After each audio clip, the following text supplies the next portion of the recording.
Okay, welcome to the Web Design Business course. My name is Marshall Malava. I'm your trainer, your mentor, your helper, whatever it is that you want to call me. And I'm going to be showing you how you can build a business, building websites, and how exactly you're going to be getting paid, right? So everything that you want to know about starting a web design business, you're going to learn it in this quick, short course. Maybe you're here because you saw an advert on TikTok, maybe on YouTube, you're watching maybe some of my content somewhere, and you're wondering if you're supposed to be here. Is this the right place for you to learn about how to do web design, how to build websites as a business, without coding and without having to go to school to learn how to do web design? If you're actually wondering, then definitely this is the best place that you need to be in to actually learn that. But first, let's define what web design is. What's a web design business? And then I'm going to introduce you to Creator HQ, the software that you'll be using that will help you, right, to get into web design without going to school to learn how to do coding and without you having to actually code. In fact, actually, within a few minutes, you'll be able to build websites after I teach you what I need to teach you here. So let's start off by defining what web design is. If I just come to Google and then I just type something like gym near me. Let's say that I'm interested in going to the gym, right? And I'm looking for a gym that's near my location, and I want to see what they have to offer. Just by typing in that in Google, I'm able to see all these different links to different websites that offer trainings or training facilities, for example, like a gym. So let's look at this one. It's Zone Fitness. If I click on Zone Fitness, it's going to open up their website. And as you can see, what consists of a website is, firstly, there's this menu option at the top where you can get details about different things. Zone Fitness clubs shows you the different clubs in the location, in different locations. Then it shows you different training programs, timetables. You can join now, about vacancies, blogs, and news. So it's basically a platform where you can come and find all the details that you want to know about this company. There's a nice big image there. The different things that they're offering. As you can see, cardio, fight night, boot camp.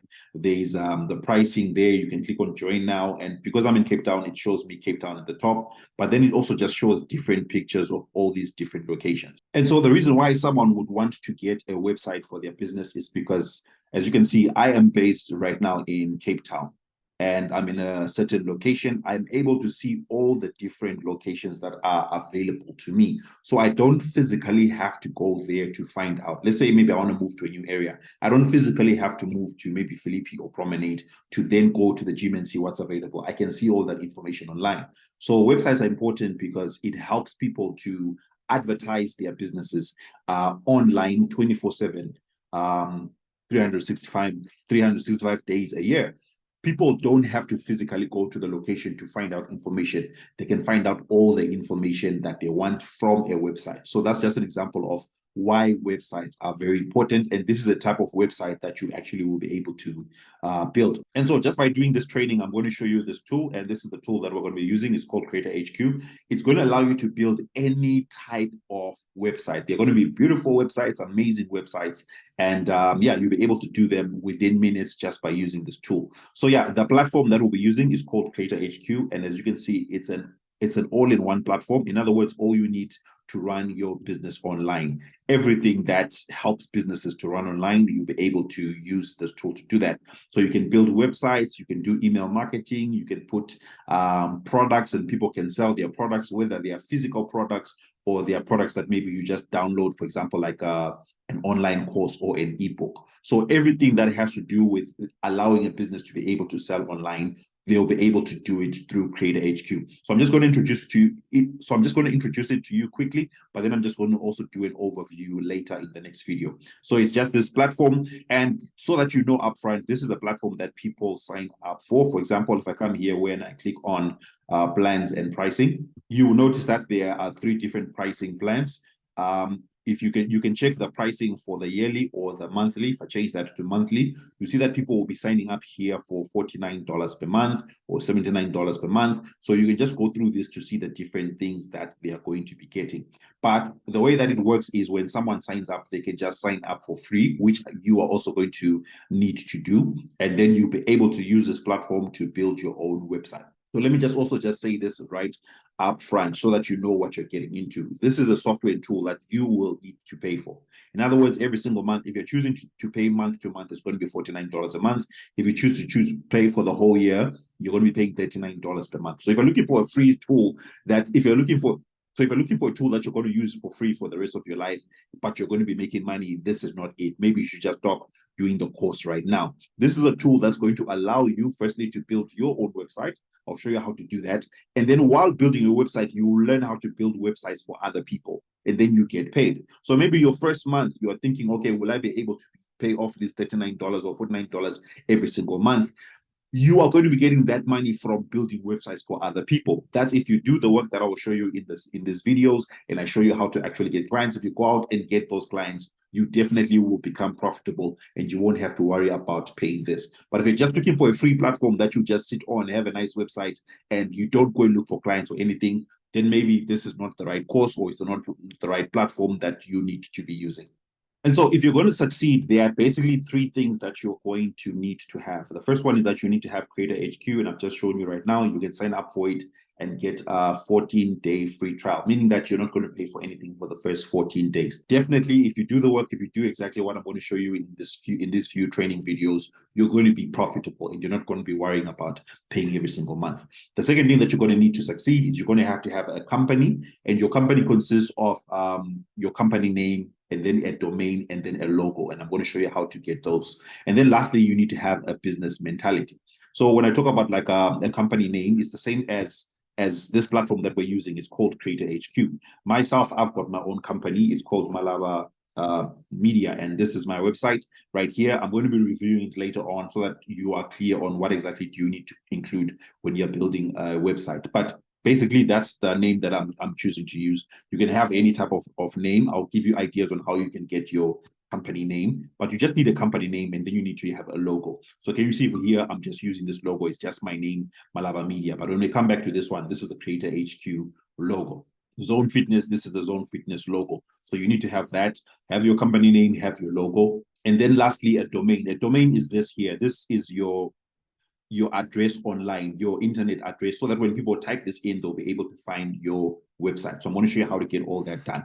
And the last thing that you then will need to have is the business mentality. You need to have a business mentality. You need to go into this knowing that this is a business. This is not something that you are just jumping into for fun and it's just going to happen by itself. So the first thing I want to mention is that you're not going to succeed overnight. If you're looking for something that you can just do today and then tomorrow morning you start making money, maybe you want to make money so that you can go out and have fun by the weekend, this is not it, right? This is actually setting up a full business where you're going to be earning income by building businesses for other businesses. You're going to be building websites for other businesses, and that doesn't happen overnight. Think of any successful company that you know, and you look at the entrepreneurs there or the company owner, then you say, one day I want to be like that person. I guarantee you it took them a lot of years to become the person that you are looking at and saying, I wish to be like this person one time. So it's not going to happen overnight. It's going to take time, it's going to take effort, but definitely the results will be sweet, right? When you do this work, when you learn how to build the websites, learn how to find clients, definitely you're going to have a good time. It's going to be sweet.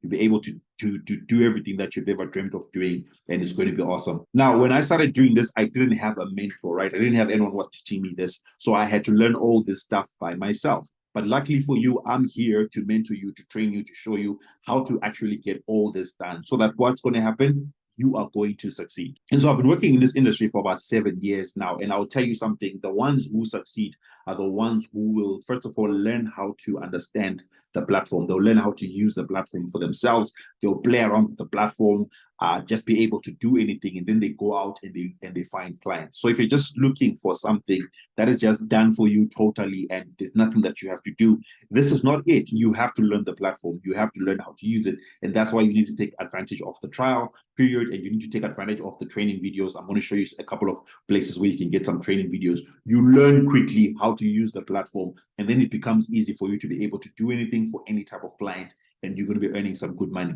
And let me tell you also, the first few days and the first few weeks are usually the hardest, because a lot of you doing this training, maybe you've never built websites before. So you're going to be learning a totally new skill. But hey, with every single type of skill, you first of all start off as a beginner. But the more effort you put, the more work you put into it, you then become an expert. You become better and better and better. So it's all about you being willing to put in the effort. The first few weeks, you might not get it, you might not understand, but if you keep showing up and trying, you are going to succeed. That's what we call a business mentality. You have to think of it like a business. Let's say you are employed in a business. You have to wake up in the morning and go, right? You work a certain couple of hours per day. When you're done, you then go home and do whatever you want. But next day, you need to do the same thing over and over again until you get to a point whereby you're able to do the thing, whatever your job type is, until you're doing it without even thinking, because it's now natural and it's just easy for you. So you have to be prepared to sign up for the software and then learn it and then master it. And then let me tell you what's going to happen. You'll see, like in the group, some people will actually post and say that maybe in the first week they got their first client. Maybe someone will say that in the first month they got the first client. But maybe for you, because it's totally new and different to you, it might take you 2 months, it might take you 3 months. I know if you get an understanding of how this all works, you can do it even in the space of a week, getting your first client. But because we're all different people, it will take time for some other people. But what I want to encourage you to do is don't give up. Keep pushing, keep doing what you need to do, and you will succeed. That's how businesses start. When you look at a great business, it's not about how they started.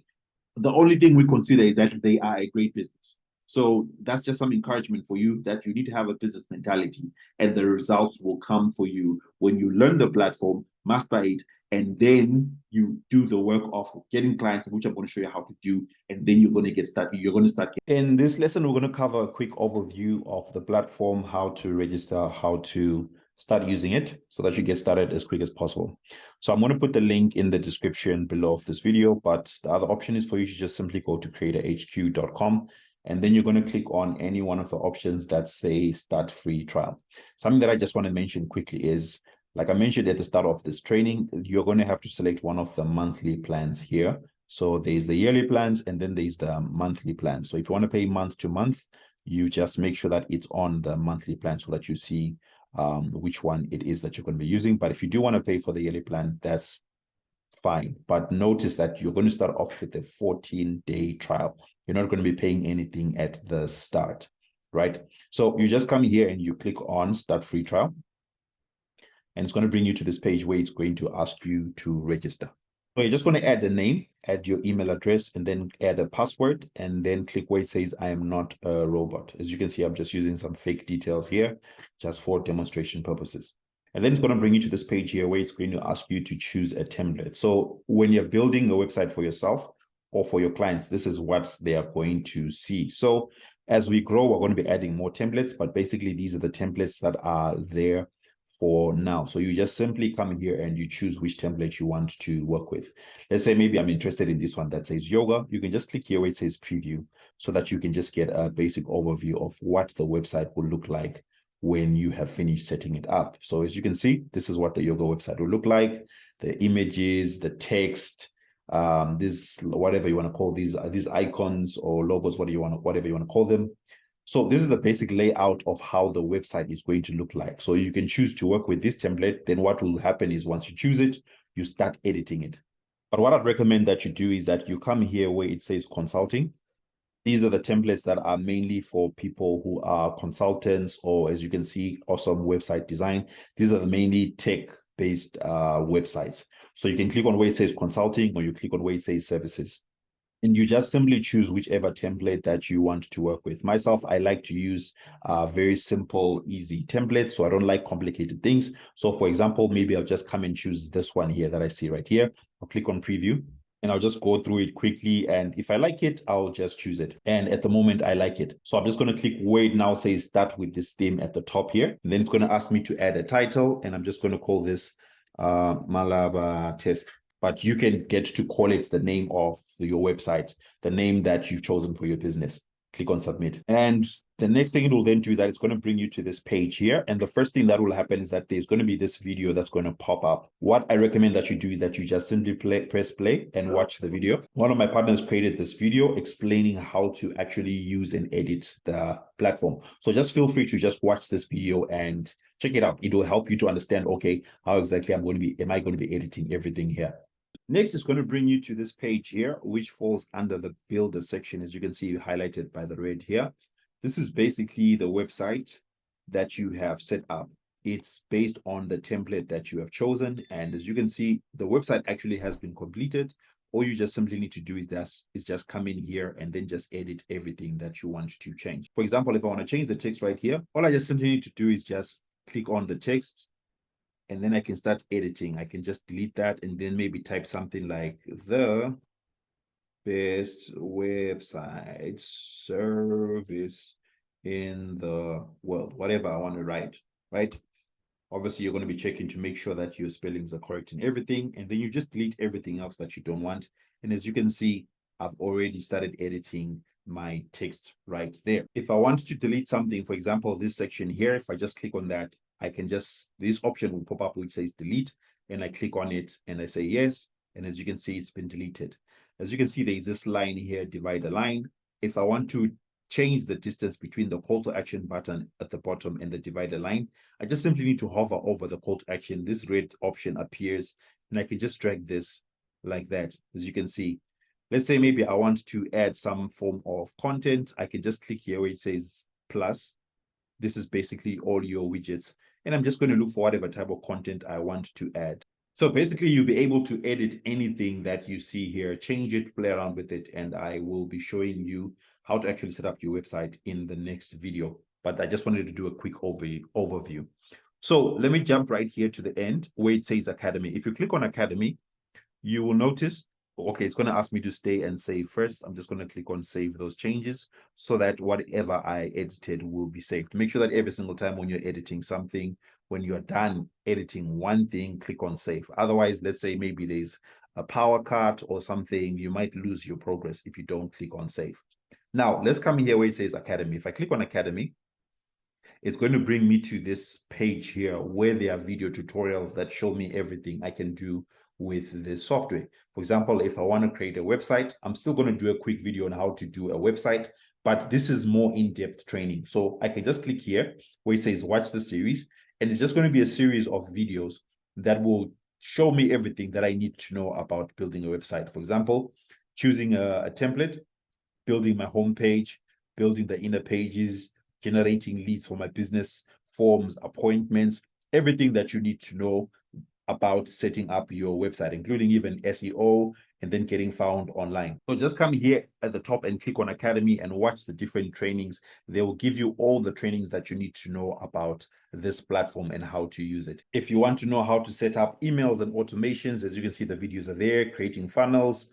In fact, even setting up e-commerce stores. For example, if you want to use this platform for selling or doing drop shipping. And there are even some web design tips that will just give you some great tips about how to actually succeed in terms of web design. And then there's also the section for setting up memberships or helping people to actually sell their courses online. Now, when we come back here where it says store is basically where you're going to be setting up your payment gateways. I'm going to talk about this later on. Payment gateway is what you use to receive and make payments online. I'm going to give you examples of the ones that you can sign up for that will work with this platform. But basically, when I just click on connect and I say add payment provider, as you can see, these are all the different payment providers that you can sign up with. So depending on which country you're watching this from, you can sign up with Stripe, Braintree, to checkout, whatever. You just name it, you can just easily sign up. It's super simple and easy to do. And also you'll be able to create products. Products are basically what you are going to be selling. So by default, these are the ones that are there,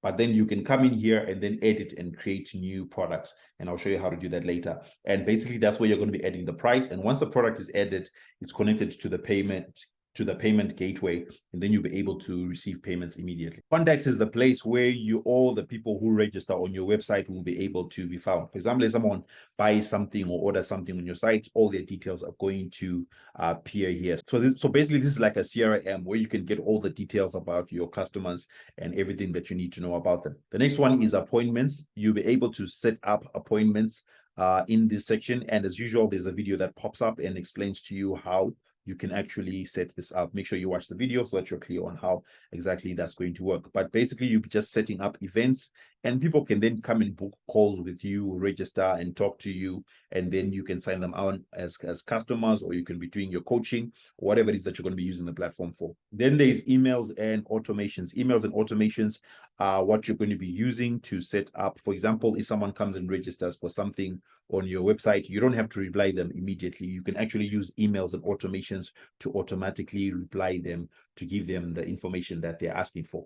So once again, there's a video here that will explain everything that you need to know about that. Something that I just want to mention briefly is in terms of the payments for the platform.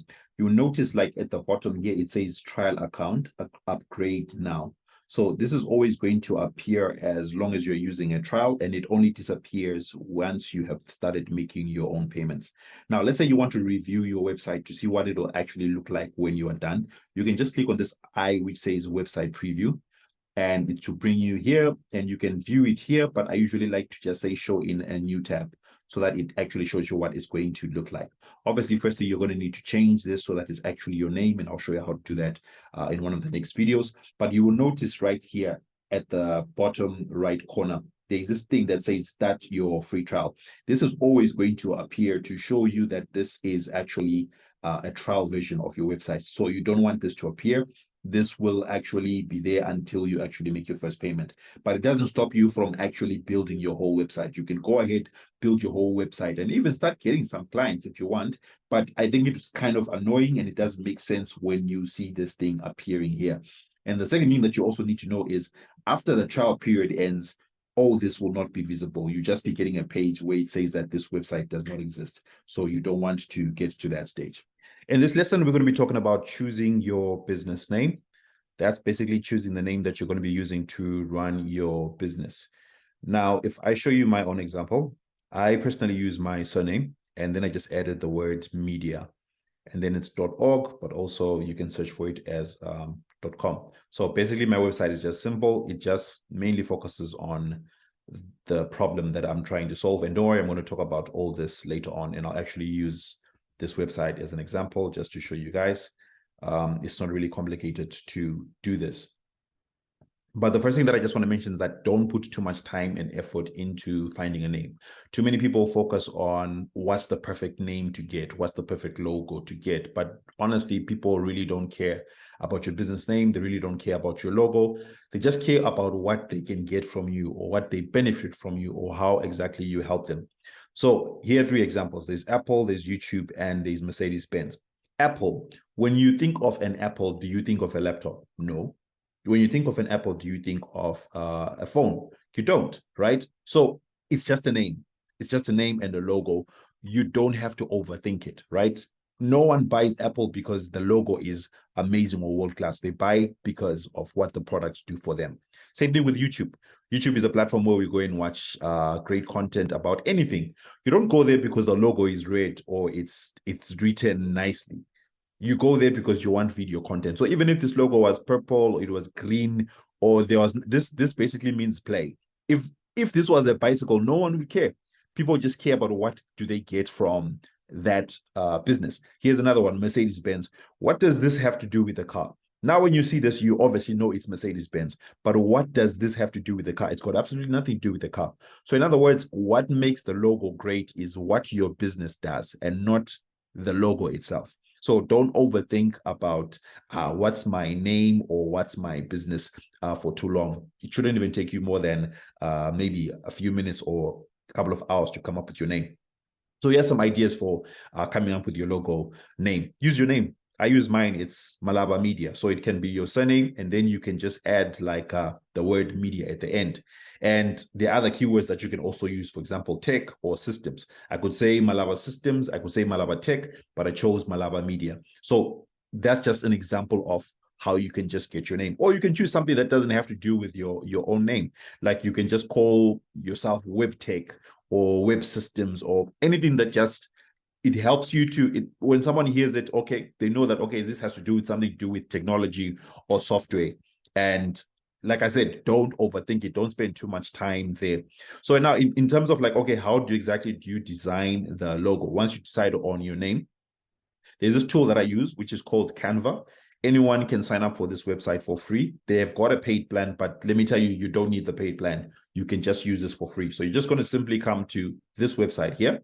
And as you can see here, it says sign up for free. You just click on that button, or sometimes it's at the top right corner wherever it says sign up for free, you just simply sign up. And then when you're inside, this is what it looks like. As you can see, I've got a lot of designs that are in here. This is what I use for creating my YouTube thumbnails, for banners, anything to do with graphic design. This is basically the tool that I use, and I'm using it for free. Of course, there are many other graphic design tools that you can use there, but why use them if you can get this for free? So the reason why I'm showing you this is, let's say that I want to design a logo. You can just simply come here and say logo, right? I just typed in the word there, logo, and then it's going to show me all these different types of logos. I can actually type and say logo templates, but I'm just going to look for the one that says technology logos, and I click on that. And what it will do is that it's going to show me all these different logos that have already been created, right? And all I just have to do is just choose one and then edit it. So I just come here and I look for something that looks nice, and I feel like, okay, this might represent my company properly. For example, let's say that I see this one and I like this one. Something that you should note, it says Pro here. So Pro means that it's a paid feature. You need to pay to use this logo. So there are many other ones that are not written Pro. If you're using the free plan, avoid the ones that are written Pro, and then they won't ask you to pay anything. For example, this one here, this looks really cool. I'm just going to click on that. That's what the logo will look like. So as you can see, when it's now bigger, this is what the logo actually looks like. Then I just click this purple button here, which says customize. And then it's going to open this area here where you can actually just come in and edit everything that you see. For example, the background is green. I'm not a big fan of dark green like this. So I'll just click on the background, right? And then this option for the color appears. I'll click on that, and then I get to choose whichever color I like. So I personally like blue. I can choose which type of blue I will use. I'll probably use the darker one. That kind of makes sense to me. Then now, let's say I want to change. This kind of looks grayish. So I'm just going to click on that. And then I'm just going to click where it's gray there. I'll click on that, and then I'll look for white. Can you see it's turned to white? And then maybe if I want to change this other part to maybe red, I'll click on the blue there, and then I'll look for the red color. See, the color is now changed there. So I get to do anything that I want, but in this case, I think maybe yellow would work better. Okay, yeah, yellow looks better. Now I come here to where it says creative. I can just double click on that and then change this to Malava.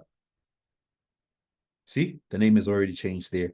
Then where it says premium letter, I do the same thing. I double click, and then I just change this to media.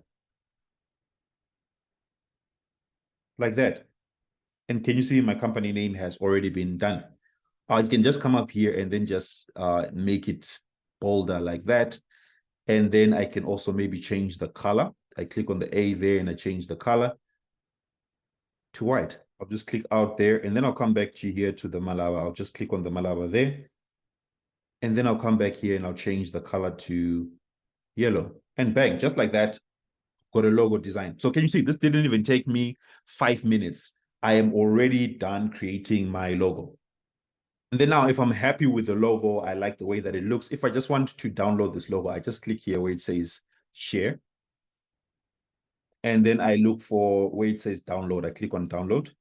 And then I choose what type of format I want to download it in. You can get it as a JPEG, as a PNG, PDF, SVG, MP4, whatever format. I just usually leave it on PNG. I click on download. I give it a second to download, and there we go. And as you can see right there, my logo has been designed. It's completed. And like I mentioned, you really don't have to overthink this. People spend so much time trying to design the perfect logo. It takes you maybe 2 weeks or even up to 3 months trying to find the perfect name and logo, only to discover that after you finally got it, you still need to find clients. What's most important is find clients, which I'm going to show you how to do here. Look at mine. Mine is just simply text. I wrote Malava Media, and this gets me clients. I get lots of people who sign up with me for me to build their websites. Here are some of the people that I worked with. So yeah, don't overthink your logo. Just get it done. Just get it done and start running your business. Okay, so in this video, let's talk about you setting up your own personal website using Creator HQ. It makes sense that if you're going to be promoting Creator HQ and building websites for people, you need to have your own website that people can see. They can see your services, what exactly you have on offer to your potential clients. Number two, they can also see like the type of work that you have done on your own personal website and the different clients that you have worked with. For example, this is my current website. I may change it as time goes on, but this website has done a lot of great things for me, as simple as it is. My website is mainly focused on text. My copy here is mainly targeting my target audience, which are people who don't want to focus on the tech, but they sell digital products. So you notice that there's a lot of text on my website, and the text is just telling people to book a free call with me. Why? Because I wanted people to get onto calls with me, and then I close them as clients. We have conversations, we talk about their goals, what they want to achieve with their website, and then we see whether I'm a good person, I'm the right fit to help them achieve those goals.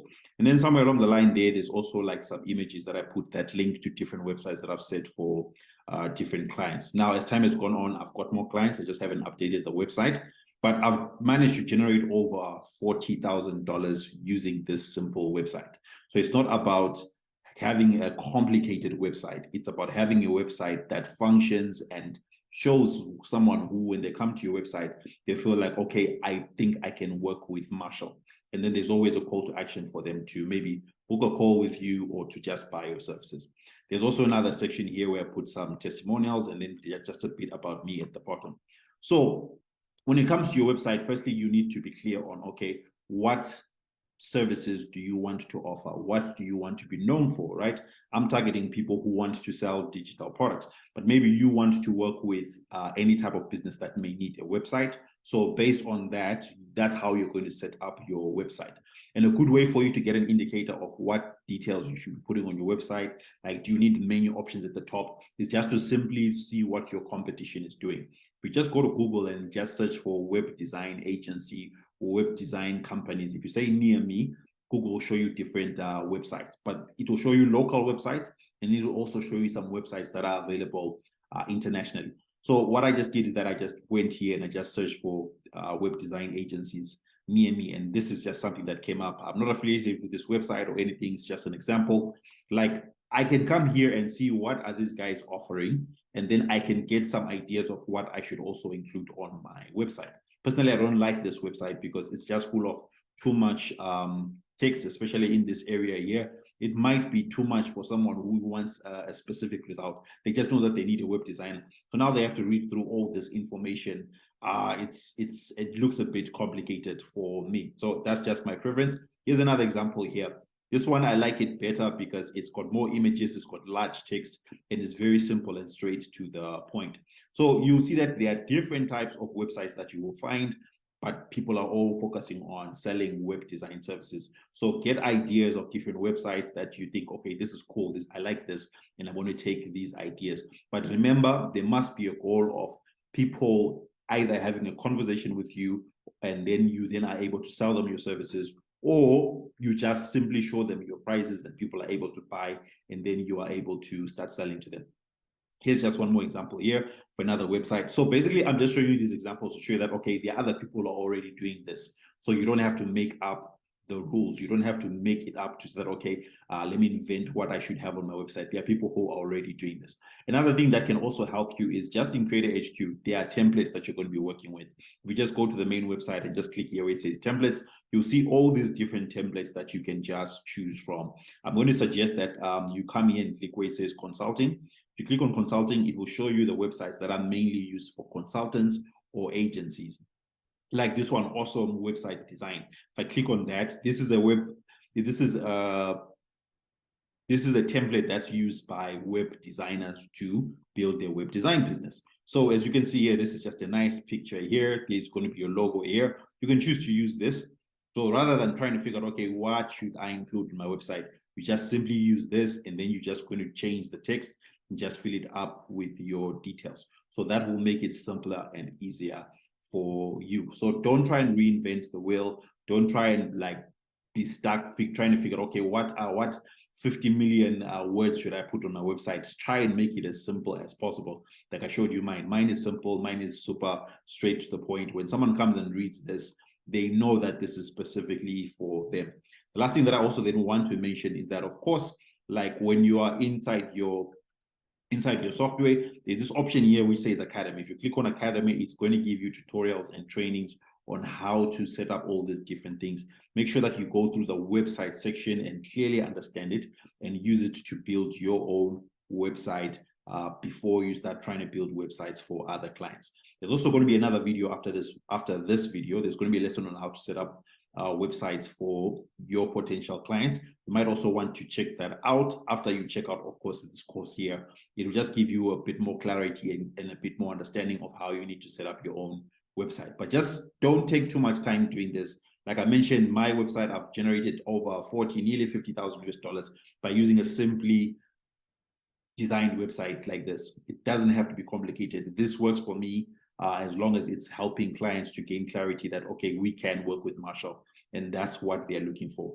Make it nice, simple, and easy, and just get started finding your dream clients. All right, let's talk about the steps that you need to follow in order for you to build a website for a client. Let's say that a client says to you that, I need you to build me a website. What exactly are you going to be doing for them? So what I've done is that I've just attached, if you look below this video, you're going to see like a checklist. You can download it and you can use it. So this is a basic list of things that you need to get from each client so that you then will be able to build the website. So I just want to go through it quickly, and then I actually show you how I would then build the website. The first thing that you need from them is the name of the business. What is the name of the business? Let's say I'm the client. The name of the business is going to be Malava Media. So you need them to just give you that information. And then what does your business do, or what do you want your website to do? So I can, if it's me, I'll tell you that my business is a digital marketing company and we help people to build websites. So by knowing what I want their business to do, it will tell me what type of business, what type of website to actually build. And so the examples of different websites is maybe there's someone who just needs a landing page type of website where it only has got information about one thing. And I'll show you the example of mine. It's just created to get one specific result, someone to click a button and sign up for something, or for someone to totally leave. Or another example of a website might be an e-commerce store where people can go online and buy maybe some products like makeup or some clothing or whatever. So you need to be clear what type of website you're going to be building for them. This also helps you in terms of your pricing, and we'll talk about that later.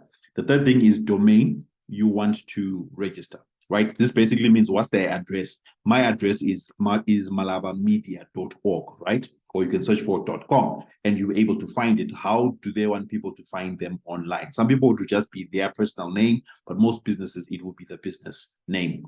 Then the next thing is colors and branding. What colors do they want to appear on their website?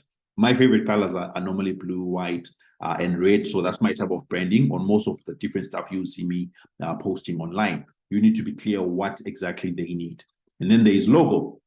Do they already have a logo? Or if they don't have a logo, if they don't have a logo, it might create an opportunity for you to actually charge them more as you create a logo for them. And I'm going to show you one of the videos how you can actually create logos for yourself and for clients, right? And then a favicon. Favicon basic is simply this here that you see by the corner of a website. Like if you notice here at the top here, where it says website, this image that you're seeing here is a favicon. Also here, this is the favicon. This is what kind of like differentiates websites, especially when you've got a lot of tabs open. You'll be able to see that that's Creator HQ because of the big C. So that's what's called a favicon. And then the next thing is, what menu options do they need to appear on their website? Like myself, I don't have any menu options on my website because I don't offer anything else. I just want them to be able to book a call. If them getting to my website doesn't make sense to them, they're going to close. It means that I'm not their ideal customer. But basically, most websites have got like a home, they've got about, they've got pricing, they've got contact us, they've got a blog. Like when you check up here on Creator HQ, this is basically how most websites operate. There's the home, there's features, the templates, there's plans, there's pricing. So the client needs to tell you what options they want to be created on their website, because all these different menu options are different pages. If someone clicks on one of them, they go to a different page and they're able to find more information about that business. And then another great thing to ask them for is examples of websites that they've seen that they want their website to look like. Like most times clients will come to you and say that I need a website, right? So that you can be clear on kind of what they have in their mind. Just ask them for examples of other websites that maybe they have seen. If they totally don't have any examples, based on the questions that you've already asked them, like, okay, what type of business are you running, or what do you want your business to do? You might just go and look for examples of other websites yourself and then show the client that, okay, would you be interested in this? Your website looking like this. That way it saves you a lot of trouble, because some people will tell you that they need a website, and then you take like maybe, let's say 2 weeks or 3 weeks to build this amazing website. But because it's amazing to you, you are a web designer, you've been doing this for a couple of years, it's amazing to you, but to them, it might not be what they want because they have a picture in their mind. So the best thing to do is ask them for those examples so that it's just going to save you a lot of trouble. It's going to save you a time and then you don't get into trouble. Then do you already have the copy you want to appear on your website? Copy basically means the information that will be written. Like if I show you my website, all this information that's written on my website, it's not just random information. This is information that when the type of person I want to work with as a client, when they read this, they will be convinced that Marshall is the right person to work with. And then what will they do? They'll come here and they'll click on this and book a call with me. So if someone is interested in building an online store, if they come to my website, they are not going to reach out to me based on this information here. If they're just trying to build like maybe a random online store. But for someone who is a course creator, someone who is trying to sell digital products online, when they read this, they will see that, okay, I'm the best person to help them based on the information that I wrote. And that's what we call copy. Copy is basically when someone uses words to convince someone to take an action. And there's actually going to be a whole module or a whole chapter about that where I'm going to be teaching you how you actually can get the copy created for you. And then what you can do is that you can either offer it as a free option for your customers, or you can actually sell it to them. And we'll talk about that later. Then the next thing is the list of services. You want to know, okay, first of all, what's your website about? Or are you trying to sell something or what? If they say yes, they're trying to sell something, they need to provide you the list of services that they're actually trying to sell. And then the last thing is images you want to be used on your website. Like you notice on my website, I don't have much images, especially at the top. I designed it that way, but then I put like maybe the images of the different websites that I actually set up. But there are some websites where they will want images to be portrayed on the website. Even Creator HQ itself, as you can see right here on the front page, they are actually images. So you need them to tell you, okay, do you have images that you want me to use, or do you have an idea of the type of images you would want me to look for? And in that case, if they want you to find the images, there are lots of free websites that you can actually go to and look for. And just in case I don't talk about this in the other videos, there's, for example, on pexels.com. This is a good place where you can actually find free images. You just simply search here for the type of image that you're looking for, and then you can download it and use it for free. So what I'm going to do is I'm going to put this checklist below this video so that you can just download it. I might just add a few more things just in case I forgot something whilst recording this video. But now, how exactly would I then build the website? So the reason why we use Creator HQ is because if you just come to the home page here and click where it says templates, you will see all the different types of templates that you can use to build websites. As you can see right here to the left, these are the different types of businesses that usually use the templates that are available, right? And then here there's online store, and then there's landing pages, and then there's funnels. I'll talk about all these later on. But let's say like maybe I want to start a consulting company, or my client is doing consulting. I just simply click there on consulting, and then it will show me the different templates that are there. And then all I just need to do is just choose which template I like. Let's say maybe I like this one here. I just simply click on where it says view. I can view the template and see if I like it, if it's exactly what I want to work with. And if I like it, then I'm just going to click where it says start with this theme. And another thing that you can also do just by using these templates is it will enable you to, let's say, maybe do quick previews for your clients, right? For example, I can just like use this, right? Quickly change the name to my client's name, and maybe just change the details here a bit. And then I just click on start, right? And then the whole website is going to be built. Then I can just send the client a link and say that, okay, this is what your website is going to look like when it's done, right? And you don't necessarily have to go in and complete everything. You're just trying to show them early on, and then they choose whether they like it or not. Then based on the information they give you, you just proceed using that theme. And actually, that's one of the ways to actually convince people to work with you, because you're able to generate an example of a website for them without necessarily having to build the whole website, taking all your time and effort. You can just generate an example, show them, and then, hey, if they love it, they then pay you the money, and then you release the website to them. But now when it actually comes to building the website, what you will then do is that once the person you have signed up or the person has signed up, you're just going to start off by seeing these different templates, and you're just going to choose one of them. And I'm just going to choose one of these randomly, like this one that I see here. It says dentist, but that's the one that I want to use. I'm just going to select that, and then I'm just going to type in and say demo for the post, right? Let's say that's the name of my website. Obviously, you're going to name it whatever. Then I'm going to click on submit. Then, as usual, this pop-up is going to appear here, which will just give you a basic walkthrough of how to actually use the page builder. But you can watch that yourself, but I'm not going to talk about it now. So this is what the website looks like, right? So everything in here has already been set up for you. So what you then need first is, like from the checklist that we had, one of the things that we had was the logo, right? So for logo, you can come and just click there. You see this option appears here for the wheel. You can just click on that, and then you choose what type of logo you want to use. If it's an image logo, you're going to click on image, and then you're going to locate the logo on your desktop, right? You click on upload here, and then it's going to show you your desktop. You can locate it and then upload it to this section. Once you've done that, you save it, and then it's going to appear right there. But I'm just going to go for the one which is text. And then I'm just going to change this and just call it demo, like I said.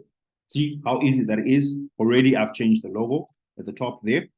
And then if I want to change the text here, remember what I said, it's about having the copy.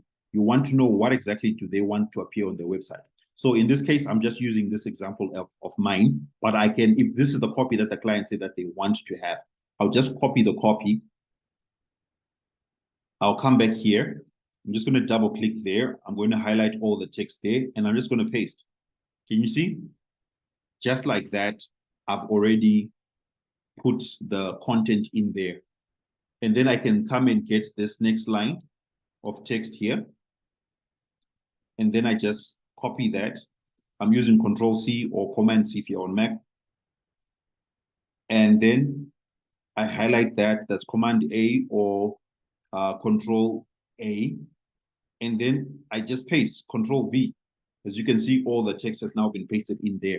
But as you can see, obviously, the blue is kind of being faded out by this dark element at the back. So what I'll do is that I will just change this top part to something like, I will maybe use yellow. And then for this bottom part, I will use white again. Just going to use white. Then can you see this is like aligned to the left? So I'm just going to click here and align it to the center. And then I'm going to increase the spacing of the text by clicking there. And I can click on, maybe put it at 1.4 so that it's not congested. And then I'm going to change the font size to maybe 18 so that it looks better like that. Then there's a bit of space here. I'm just going to delete that space like that. Can you see? So, hey, I already have got my website copy written there. If I want to change the font size, if it's too big, I can still do that. I showed you right now how to do it. So that's basically what I'm just going to be doing. I'm just going to be copying my text and filling it in all these different sections, right? If I don't want this section here, all I just have to do, like if I don't want this whole block, I come here where it says block. I see where it says delete. I click on delete. It's been deleted. If I want to add an element, I just click here by the plus. That's for widgets. And I then choose what type of element I want to add in which section. So let's say maybe I want to add a store so that people will be able to buy something, right? I just drag it to the section where I want it to be, and I drop like that. Can you see? And there's store. These are the different things that maybe I'm selling. I then can go in and change. Right now, it's not making sense because it's yoga. This is something that's already pre-built. It's like a template that's in there, but you can change all this. So it's that easy and simple to build a website.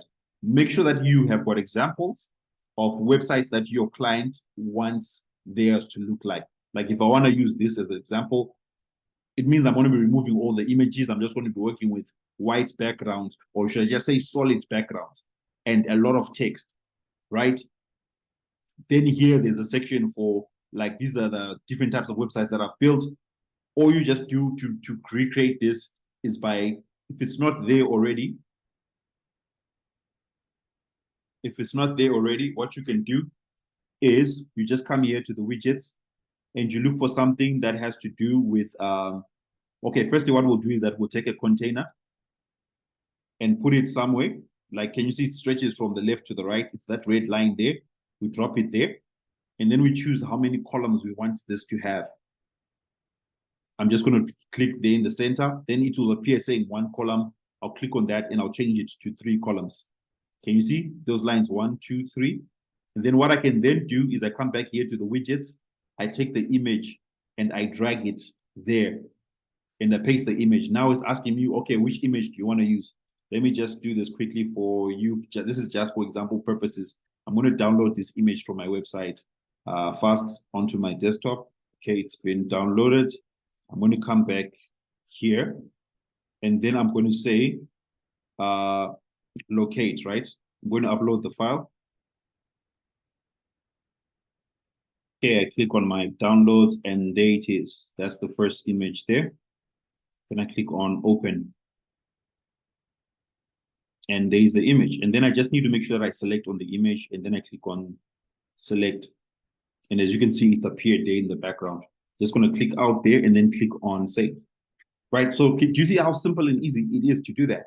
So already I have this image and then I can have the other ones here. When I'm now happy that it's actually equal, I then can go on and proceed with editing everything else on the website.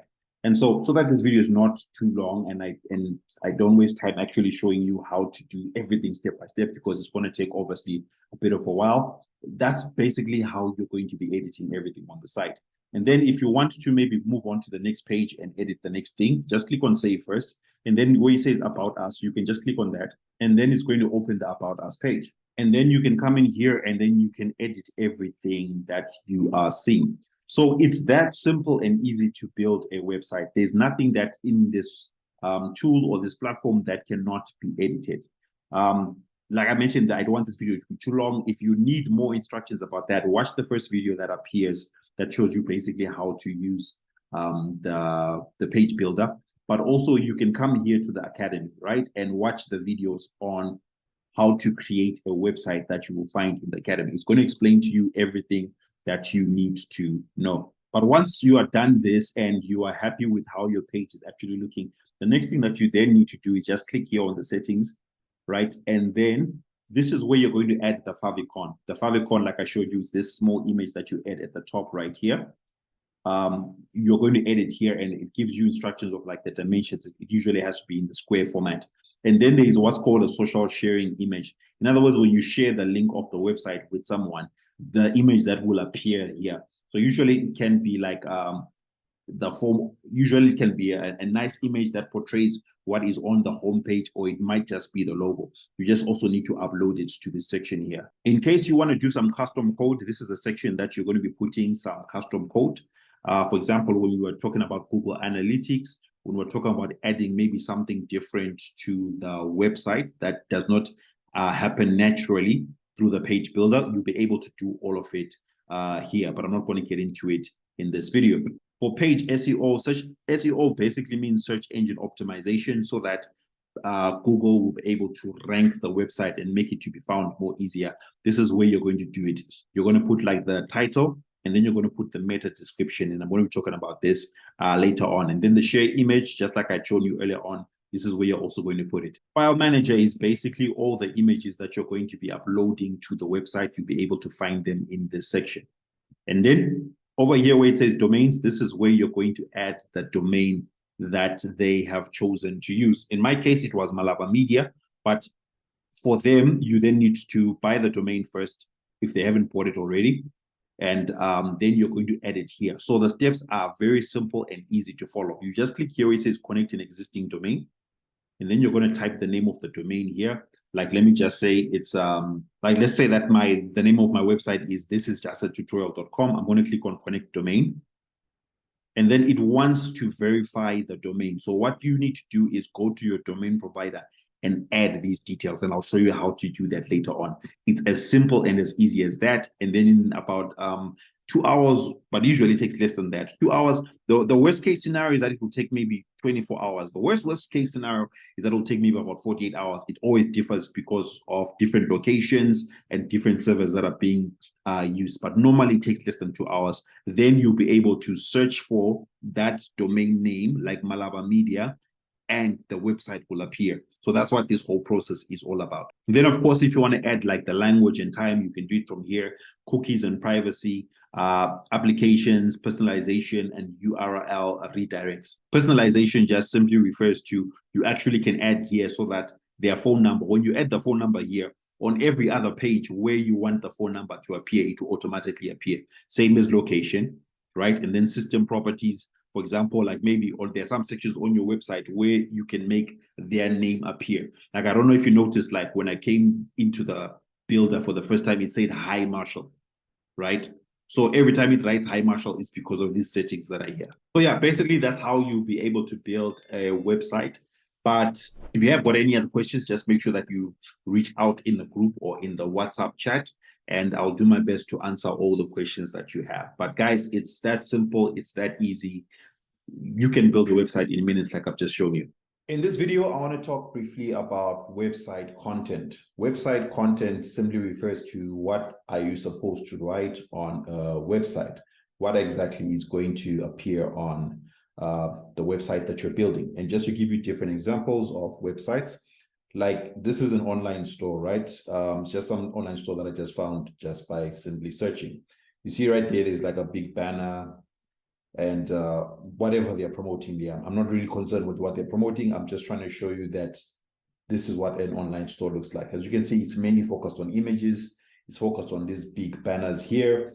And then as you scroll down, each different image has got different prices and they're just promoting whatever they currently have on promotion. If I go to another online store, this is another one. This one has got a bit more text. But as you can see, it's just basically got images of whatever it is that they're promoting. It's got a menu here to the left that you can click on to find out whatever you are specifically looking for. So this is what online stores look like. But then if I maybe go on to a different type of website, this one is just something for a chiropractor or someone. If you don't know what a chiropractor is, it's just basically another type of doctor that mainly focuses on the back. You notice that this one has got, it's not as promotional as the other, but there's more text, there's more detail at the background there. There's images of someone exercising their back there. It's got the hours of work. It's got basically information about what they do. Then there are some images of the different doctors there. Then if I come here and here's another business coach website, and you notice this one is set up as a blog. So it's just a whole lot of text, and then there's just a big image there. So basically what I'm trying to show you here is that websites are different. You're not going to find one website that is the same as another. If you're building an online store for one business, it's not going to be the same as a blog website for another client.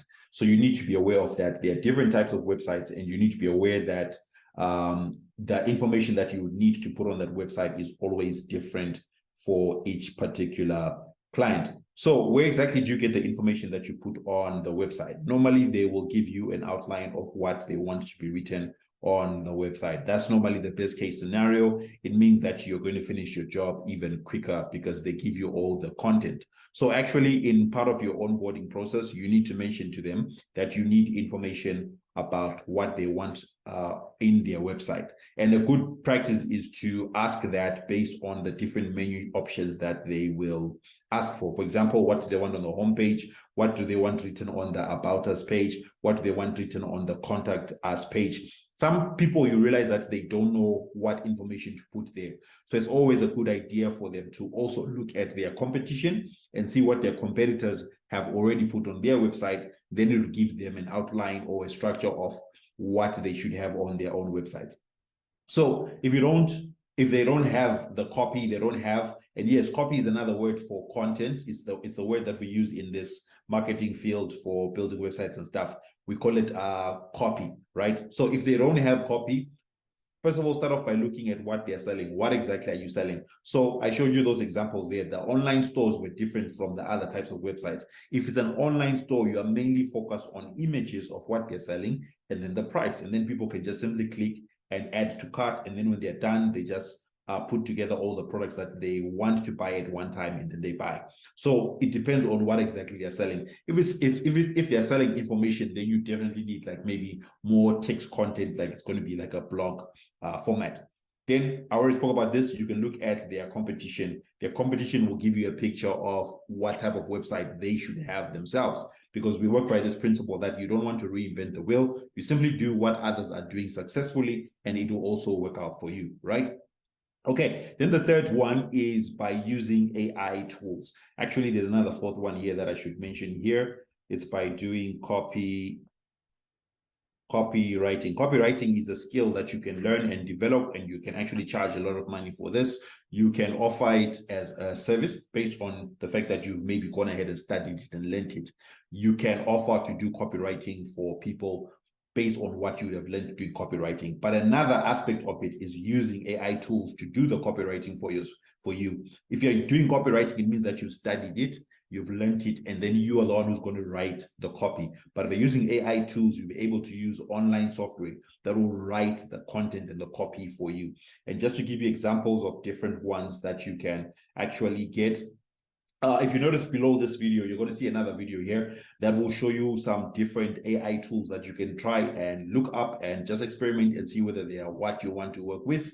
They're just some free tools that I've attached below. There's a great video that I found on YouTube, and I just attached it here so that you can just go through it and find something that works for you. But the ones that I recommend the most that I've had experience working with, the first one here is called Copy.ai. Obviously, it's not a free tool, but it's got a free plan to a certain extent. But basically, what it's going to do that is going to write a lot of copy for you. Mainly, it's focused for people who want to write blog posts or long form content. But basically, yes, it will write all the copy for you. What you do is you just get in there, you tell it what to do, then it will write the copy for you. You just copy the content and then paste on the client's website. Another great one to use is this one, which is called Jasper AI.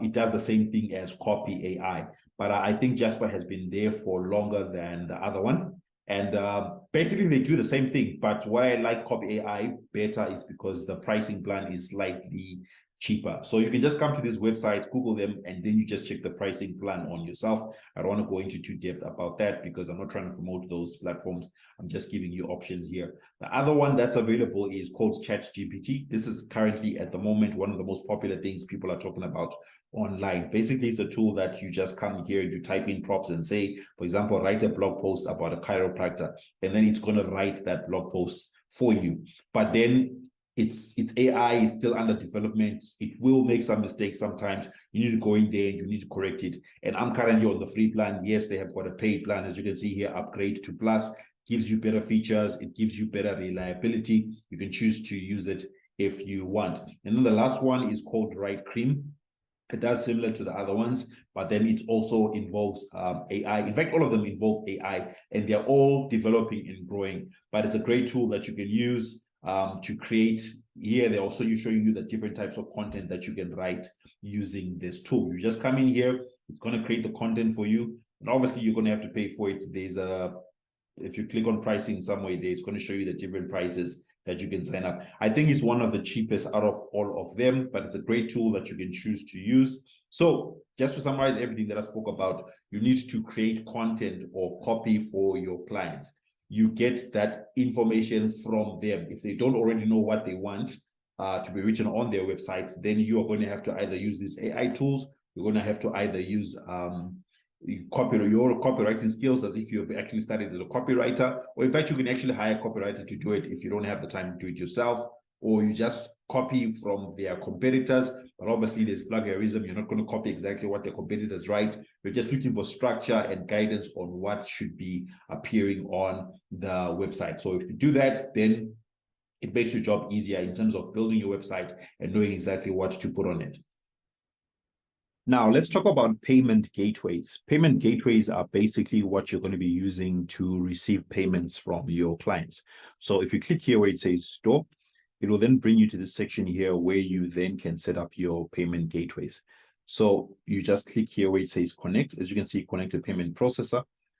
You click on where it says connect, and then you then can set up by just simply clicking where it says add a payment provider. You just click on that, and then it's going to show you all the different payment providers that are available for you to be able to connect to this platform. So the most common one that most people use around the world is called Stripe. So depending on where you are around the world, Stripe is the most used payment gateway or payment processor that's actually out there. But because I'm in South Africa and most parts of Africa as a whole, Stripe is very limited. But if you do want to go and register for Stripe, this is what the website looks like. You just go to stripe.com. You just come here to Stripe and then register, create an account, and then you'll be able to then connect it to the platform. And what's nice about this is that you just simply click on connect, and then it's going to want to identify your Stripe account. In other words, if you've already created a Stripe account, it will automatically detect that you have got a Stripe account. For example, as you can see, this is one of my Stripe accounts here. That's why it's already identifying that. And then I just simply click here on connect, and then it's automatically done. There's nothing that I have to do. I just need to make sure that I go to my Stripe account, I log in on the same browser that I'm trying to do this on, and then click on that button, and then it's going to do everything for me automatically. But now, because most of the people probably signing up for this course, maybe you're based in Africa like myself, the next best alternative to Stripe is what's called Paystack. Paystack is another platform, once again, where you can just go and sign up. As you can see there, they've got a free account that you can sign up for. You create your account, and then you'll be able to connect it inside here. You just scroll down to here where it says connect Paystack. You click on connect, and then you're just going to follow the instructions. As you can see, they're going to ask you for a public key and a secret key. You just get those details, and then you paste them in here, and then your account will then start working, receiving payments through Paystack. And maybe something just to note, once you add your public key and your secret key, normally you look for an option that says save, just trying to save your settings. But this actually just saves your settings automatically, so you don't have to do anything afterwards. Another payment gateway that we normally use, especially in South Africa, is this one, which is called PayFast. You can just simply click on connect there. Again, it's going to ask you for merchant ID, your merchant key, and then your passphrase. So PayFast is also free to sign up and join. So the way all these three, maybe I should just mention them, they're all free to join, but then they take a certain percentage of the money that you transact through them. So they're basically free. You're not going to be paying anything. So you can sign up for PayFast, it's free to join, and then you're going to add the details here. And then the last option, obviously, is PayPal, which is another very popular one, aside from Stripe. So you just simply come to PayPal and create an account. And once you've got the details there, you then can come here and enter the details. You click on add another, and then you look for the PayPal option. And as you can see, for PayPal, it's super simple. You just add your PayPal email address here, and then there's nothing else that you have to do. Automatically, you'll be able to receive payments to your PayPal. Something that I do have to mention is that because you are running a business here, it makes sense for you to register as a business account. So all these platforms allow you to register with a personal account, but the more money that you make, they will actually require you to upgrade to a business account. So you might as well just try and get set up as a business account as soon as possible.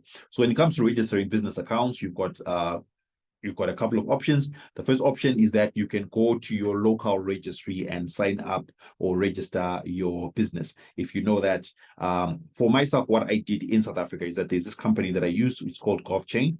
You just reach out to them and they help you to register your company. They will do everything for you. They'll help you to get all the papers sorted out. They'll actually even help you to get a bank account for your business. But of course, they're going to be charging you a fee. As you can see here, they're charging a fee of 880 rands once off. And I like this because I know when it comes to registering businesses, there's a lot of things that need to be done. They take care of everything. It just takes them about a week, and they send you all the details that you need to know. So this is what works in South Africa, but you don't be limited to saying that, okay, this only applies in South Africa. Your area, wherever you are around the world, you actually can find someone or some business that can help you to register a company as quick as possible. All right, so those are the main details that you need to know about setting up your payment gateways, your payment processors. But just before I end the video, I just wanted to throw in some quick advice. When I started my business, I didn't have a registered company. I was just working as an individual because I didn't yet have the money to actually register my company. I was working as an individual and I was reaching out to clients. I was helping them to solve their problems. And then I got some money from the clients, which then enabled me to be able to register my company. So don't limit yourself and say that, no, okay, I won't continue or I won't move on to the next step until maybe I find the money to register the company. Just in case you are that person who is at this stage right now, you can actually go ahead, set up your website, set up everything else. And then once you are done, you then come back to this option where you set up the payment processors. You can actually reach out to your potential clients and then tell them that, okay, if they want to make a payment, maybe you give them direct links to your bank account so that they pay directly into your bank account and not necessarily pay through the website. Paying through the website makes the process simpler and easy, but it shouldn't stop you from starting. It just makes the process more perfect, but don't fail to start because you don't yet have your business registered. I just wanted to say that quickly. Okay, so in this video, we're going to be focusing on buying a domain and then setting it up. These are two things that you need to do. For yourself, you need to get your own business domain. That's if you don't already have a domain. A domain simply means the name that people are going to be using to find you. For example, if you go onto Google and type in marshallmalava.com, you will find my website, right? Or my business, whatever. So your business needs to have its own domain, whether it's at .com, at .coza, or whatever.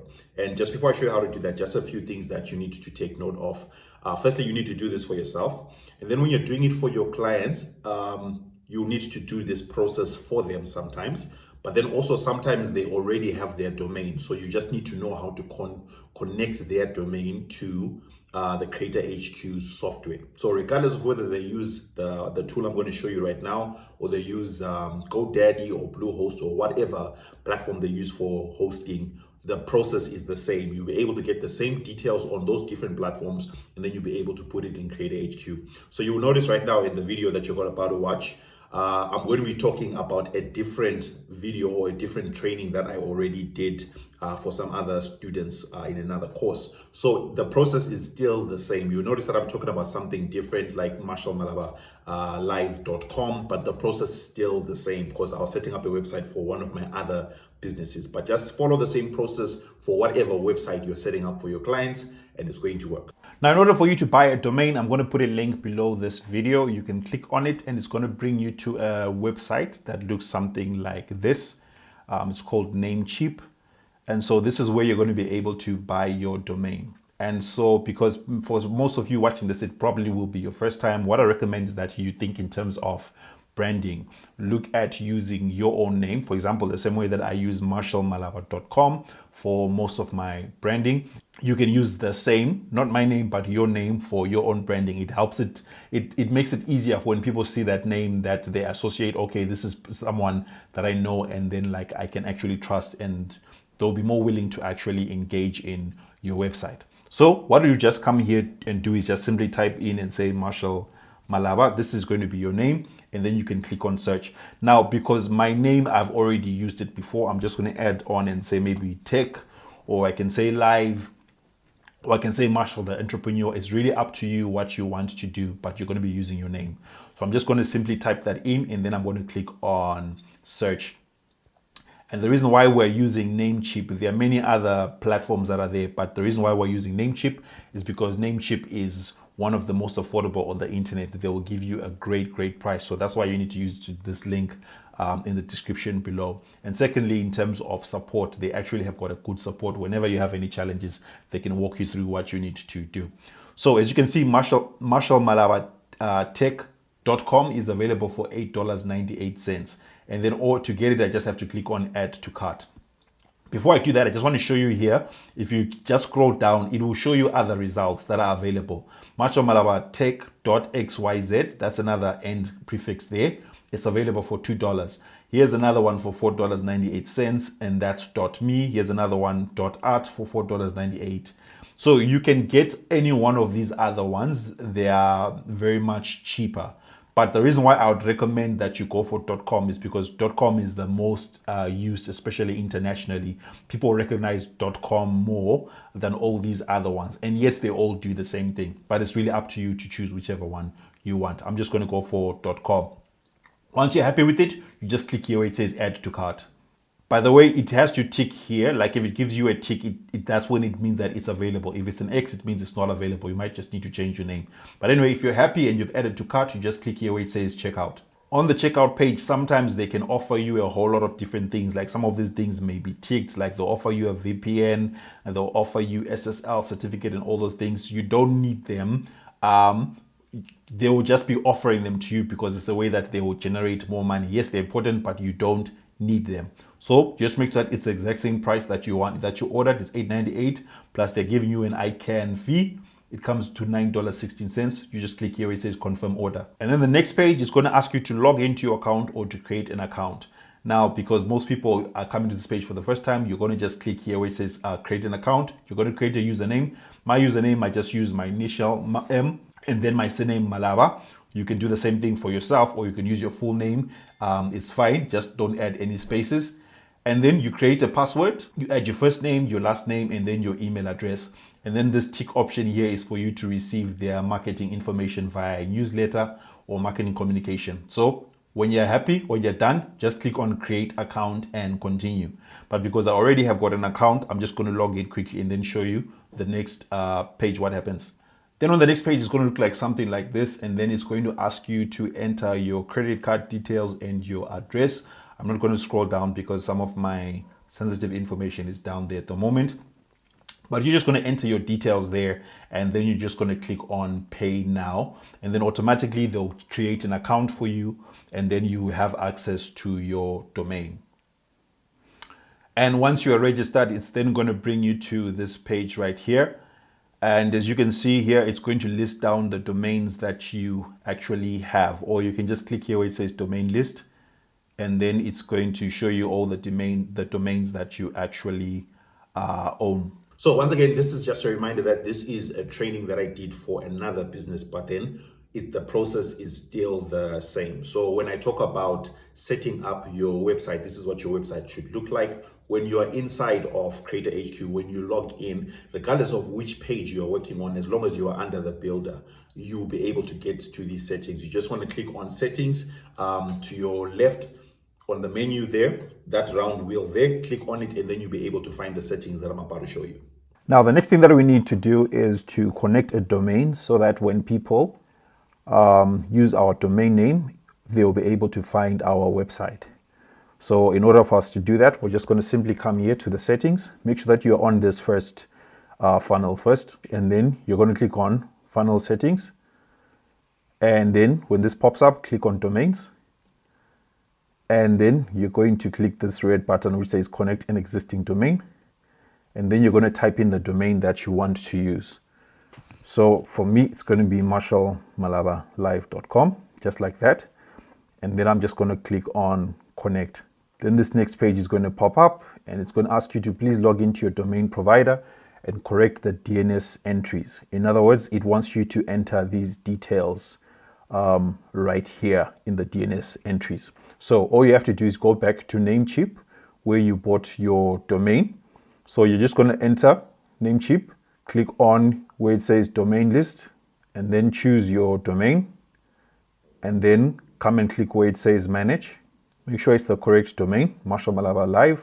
For you, it's going to be whatever your domain name is. Then you click on advanced DNS, and then this is the section where we're going to be adding some details. So it's under the host records. So we're going to come here and click on add new record.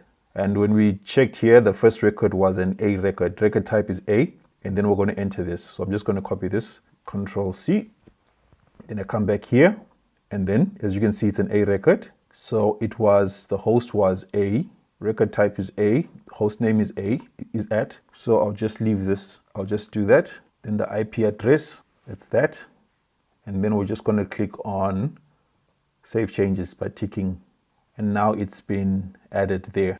Then we're going to click again, add new record, and we're going to see the second one. It's a CNAME record, www, and then marshallmalavalive.com, just like that. So we're going to come back here and scroll until we get to where it says CNAME record. For the value, the host is www, like that, and then we're going to click on save changes. And once you've done that, that's all that you would need to do for now.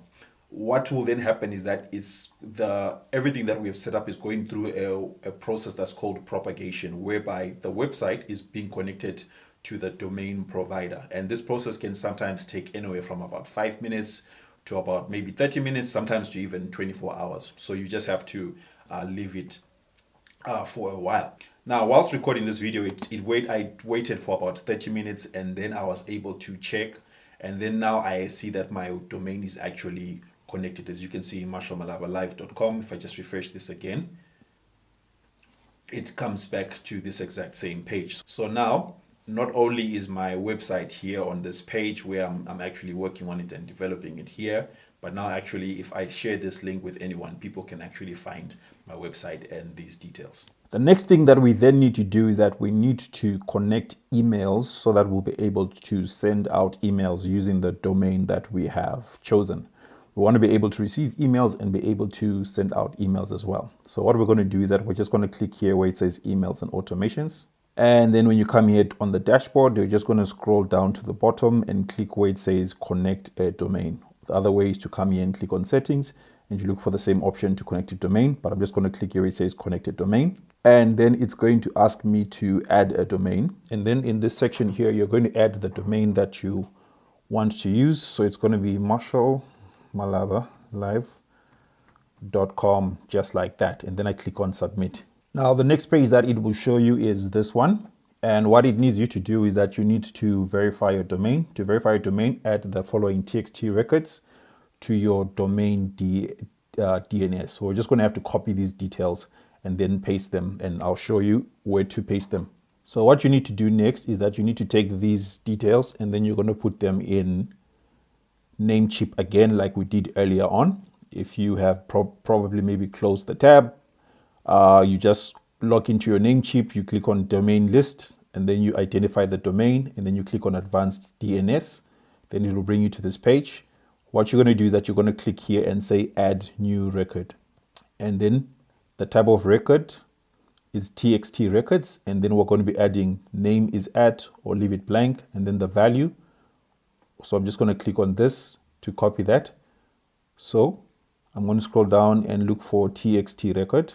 The host is at, and then the value, it's this that I copied right here. Then when I'm done, I just click on check mark there so that it saves. And I'm going to come and going to ask me to authenticate emails. To authenticate your emails via DKIM, add the following CNAME record. So I'm going to come here. Okay, let me copy this first. It says name and value, and it's going to be a CNAME. So I'm going to add new record. I'm going to scroll down to CNAME records. And then this is where I'm going to paste name. I put that on the host.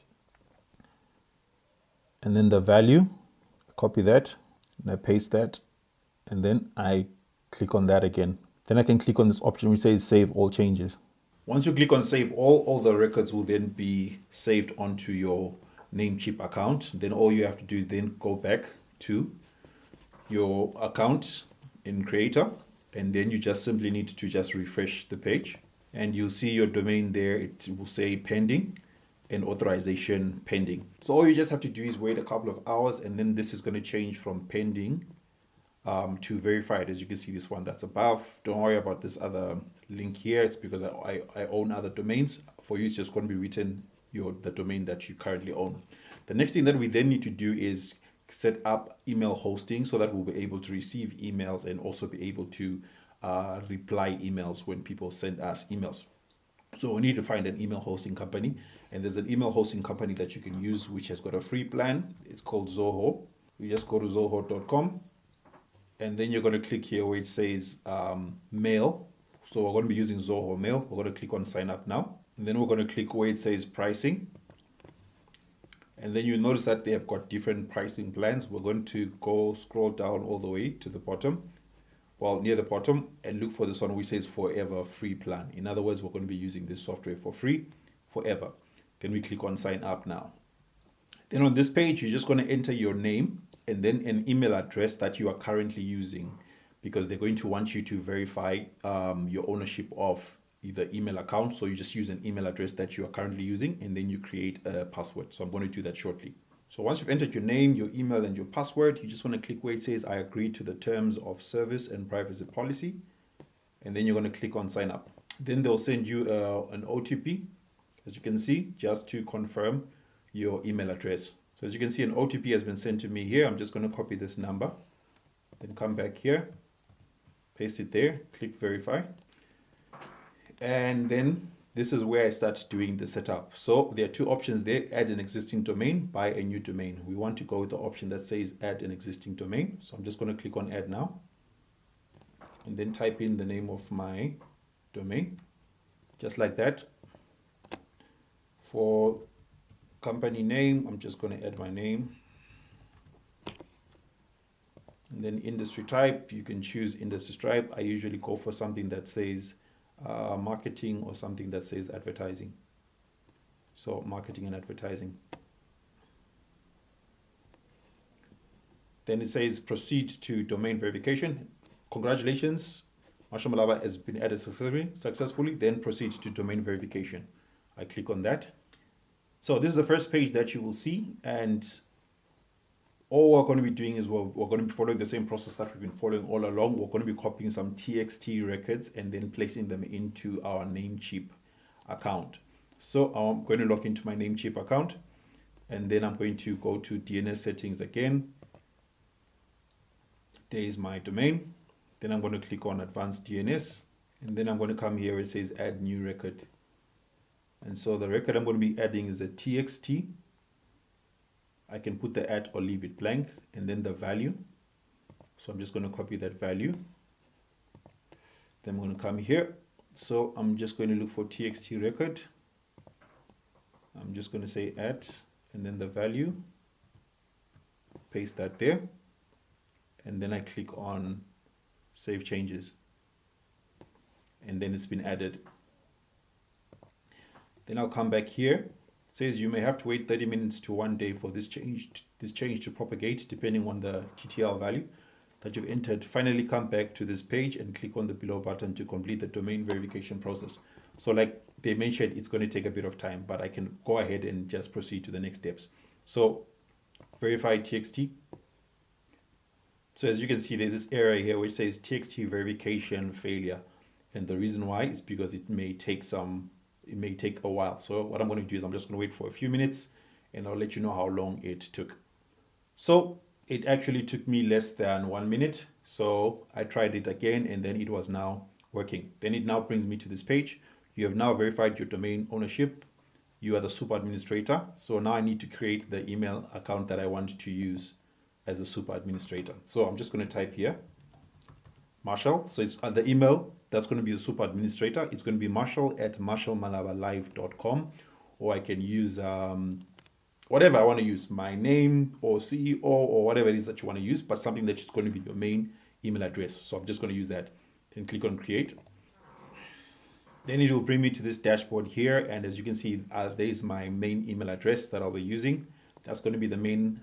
That's going to be the main email administrator. And then what I can then do is that I can create other accounts as well. For example, I can click here, it says add, and then I can create, I'll just call this, the name is Marshall Malava. This is like, let's say maybe you want to create an account for someone else who's on your team. But for now, I'm just doing it for myself, and then I'll just change this to support. So it's going to be support@marshallmalavalive.com. And then I can create a password. Make sure that the password fits in all these. Can you see these green ticks that are appearing here? You have to just follow that. In other words, the one caps, one big word, then small letters, numbers, and then a special key.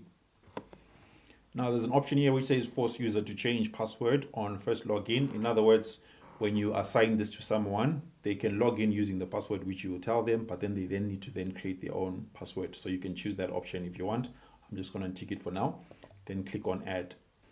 So as you can see now, I've got 2 different emails that I can use. So you can go ahead and create as many as you would need maybe for your team. But for now, I'm just going to stop here so that we don't waste too much time on this. So I then come here to the bottom and click on proceed to set up groups.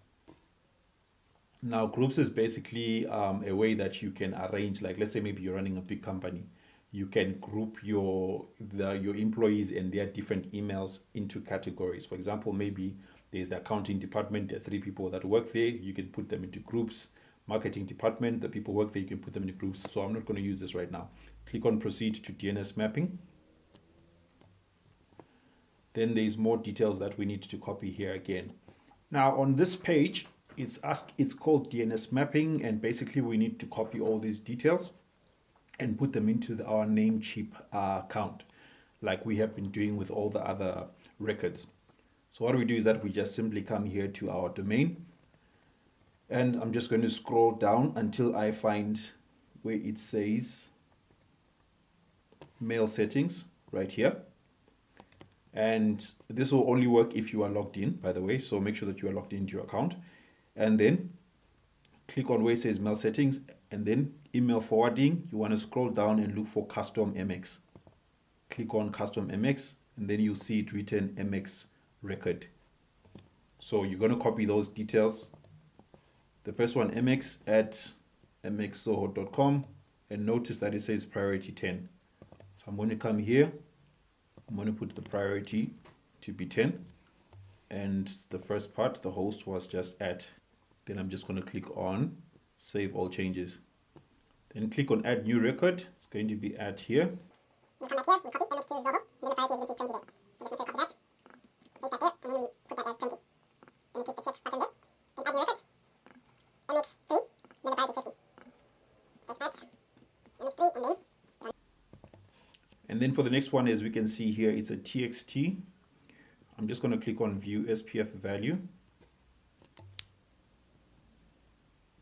Replace the existing TXT record with below Zoho SPF, or replace the existing TXT record with a below merged value. I'm going to copy this bottom one because we already have got some TXT records. Then we're going to come back up here to where we were setting the host records. And then we're going to click on add new record. And then we look for the TXT record. And then for the value, we're going to paste that. And then for the hosts, just going to click on OK. The host is at. So we click on add, and then save changes there. And then we come back to TXT again. But then this time we're going to add this Zmail for the host. And then we click on add records there. We scroll down to TXT records, hosts. We're going to paste that there. Then for the value, we're going to go and copy this. And then we come here and we paste it under value. And then we're going to save. And then we are done with that. So what we then can do is that we can click on verify all records.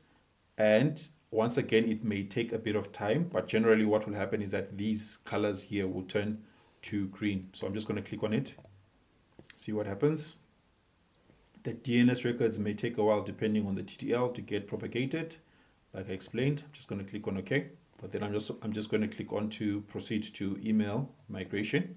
So data migration is when you already you already have like an email list and you want to move those emails to this new account. So we're not going to do that. We're just going to click on proceed to Go Mobile. And then Go Mobile is just basically for you to download apps that you can use on your phones to monitor your emails. So if you click here, it's going to take you to the Play Store or the App Store where you can find the apps that you can use. So the main one that we use on mobile is called Zoho Mail.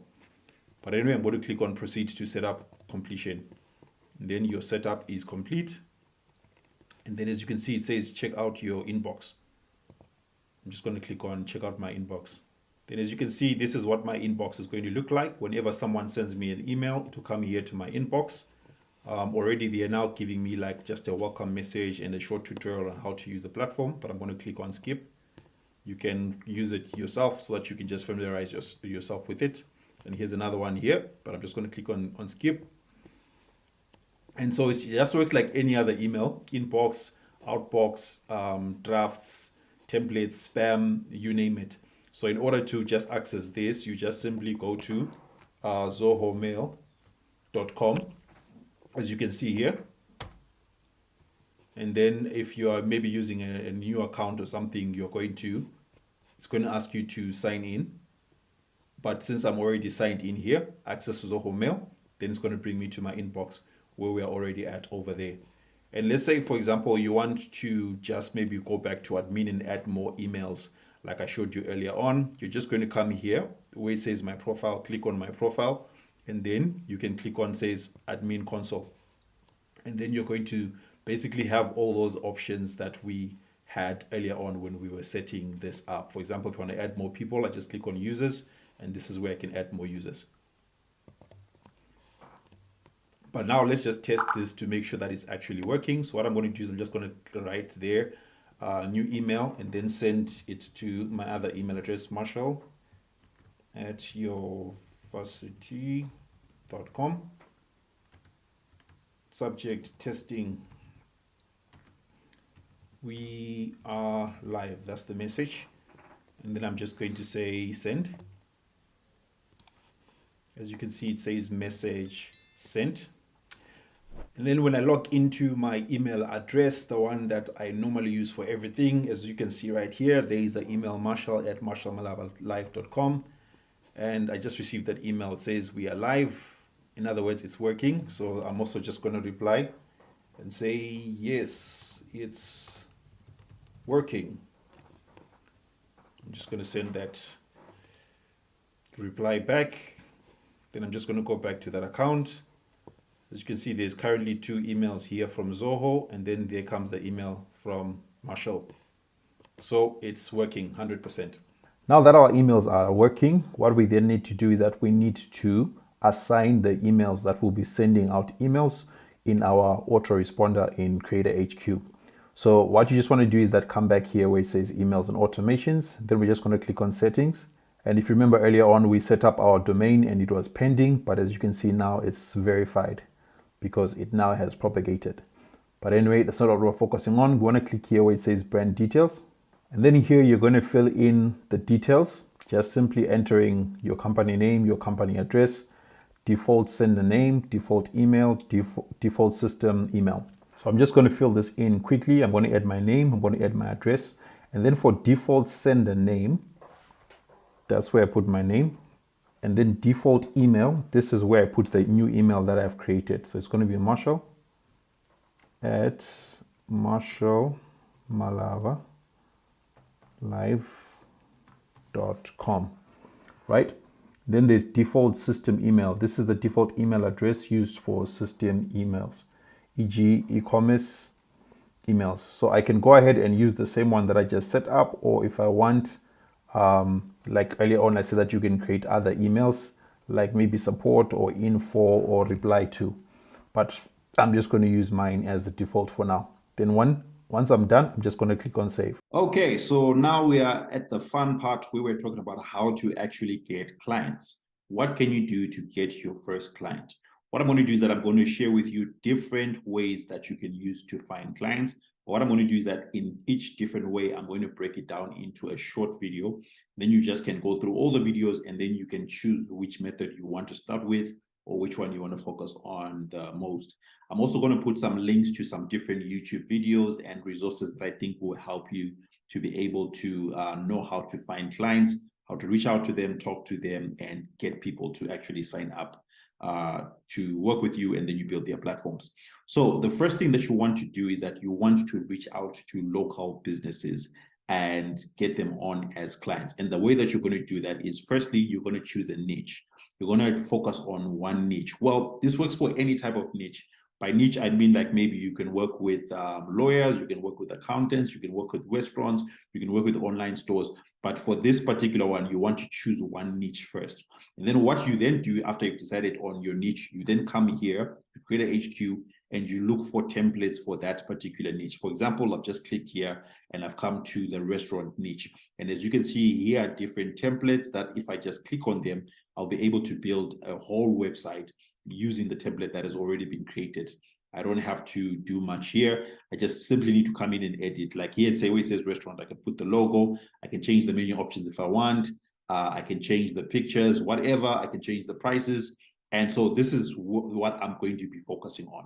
And so now why it's important for you to pick a niche is because it gathers all those types of businesses together and you're able to identify them easily. What I mean by that is if you come to Google and you type in, for example, and say restaurants near me or restaurants in your location, in this case, I'm just going to say restaurants in Cape Town CBD. If I type in that, it's going to show me all the different restaurants that are in the location that I set up. Well, I live in Cape Town, so that's why I'm using this. I'm going to click here where it says maps. And then it's going to show me a map overview of Cape Town CBD, and it will show me the different restaurants that are there.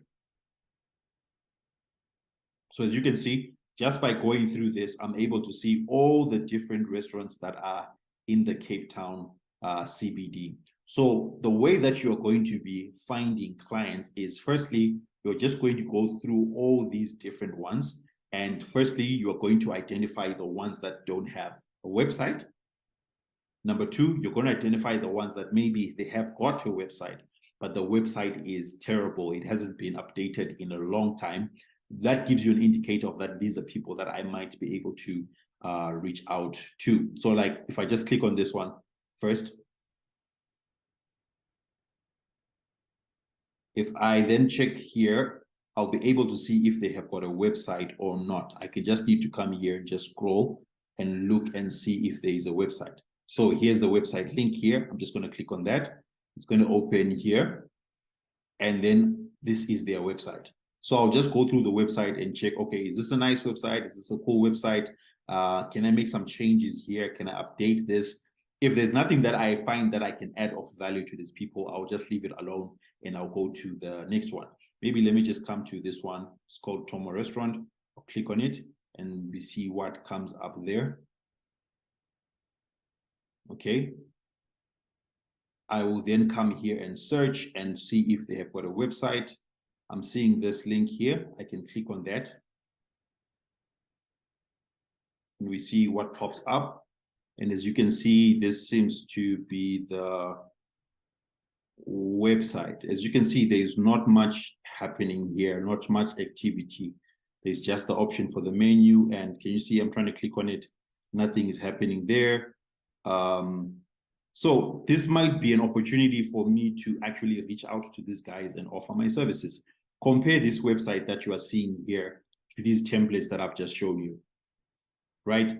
To me, it's a no-brainer. I can make a beautiful website like this for them in minutes. So this might be one of the people that I will reach out to. So there are different ways that I can reach out to them because it's in a location that's near me. I actually can just walk there and talk to them and say that, hey, I'm a web designer and I'd like to redesign your website for you. And because you're using these templates, you actually can go ahead and create, we call them mockups.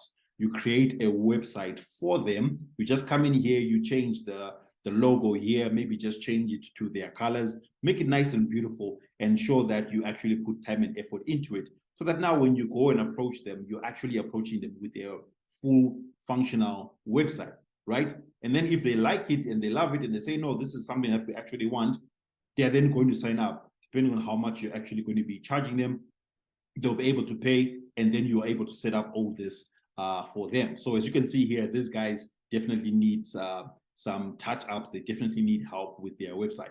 So that's just 2 websites that I've shown you here.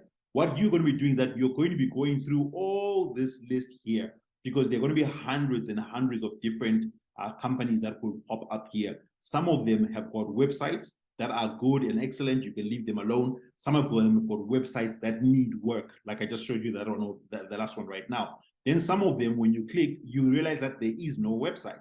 So that's an opportunity for you to then create a website mockup for them, reach out to them, and then actually offer to build the website for them. And like I mentioned, there are 2 ways that you can approach them. You actually can go and visit them in person because it's in a local area near to you. Or as you can see here, there is a phone number.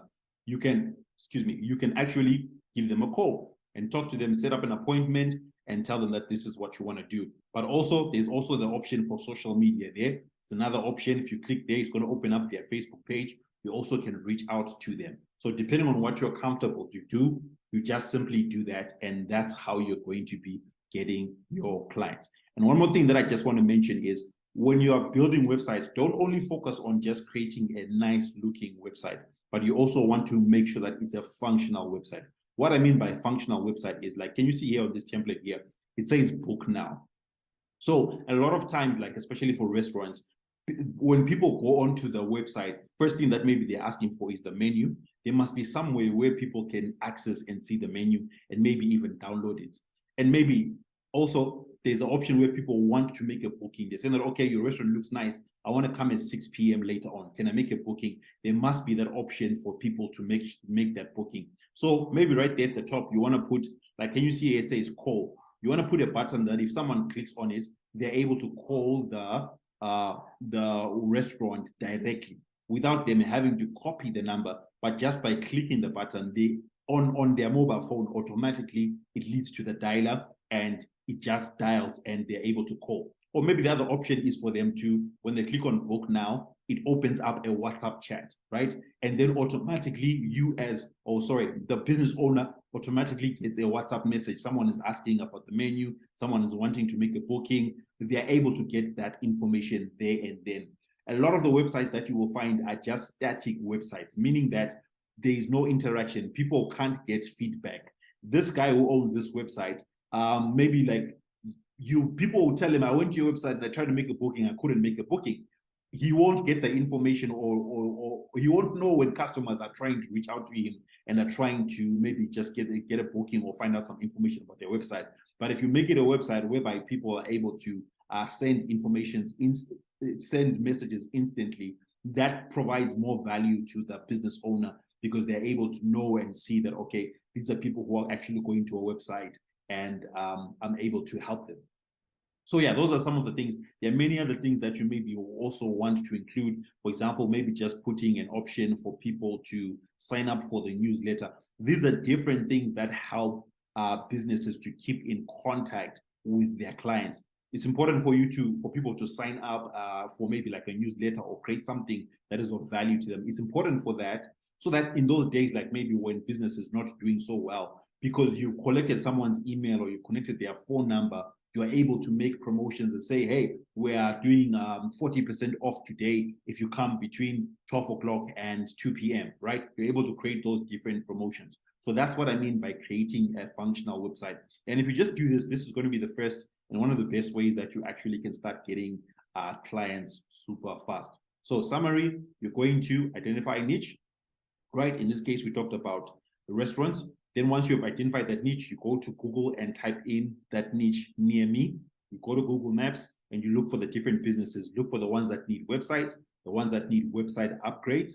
And then you simply walk to them and talk to them. Or number two, you call them. Or number three, you message them on social media. And you just get those appointments for you to help them to build their websites.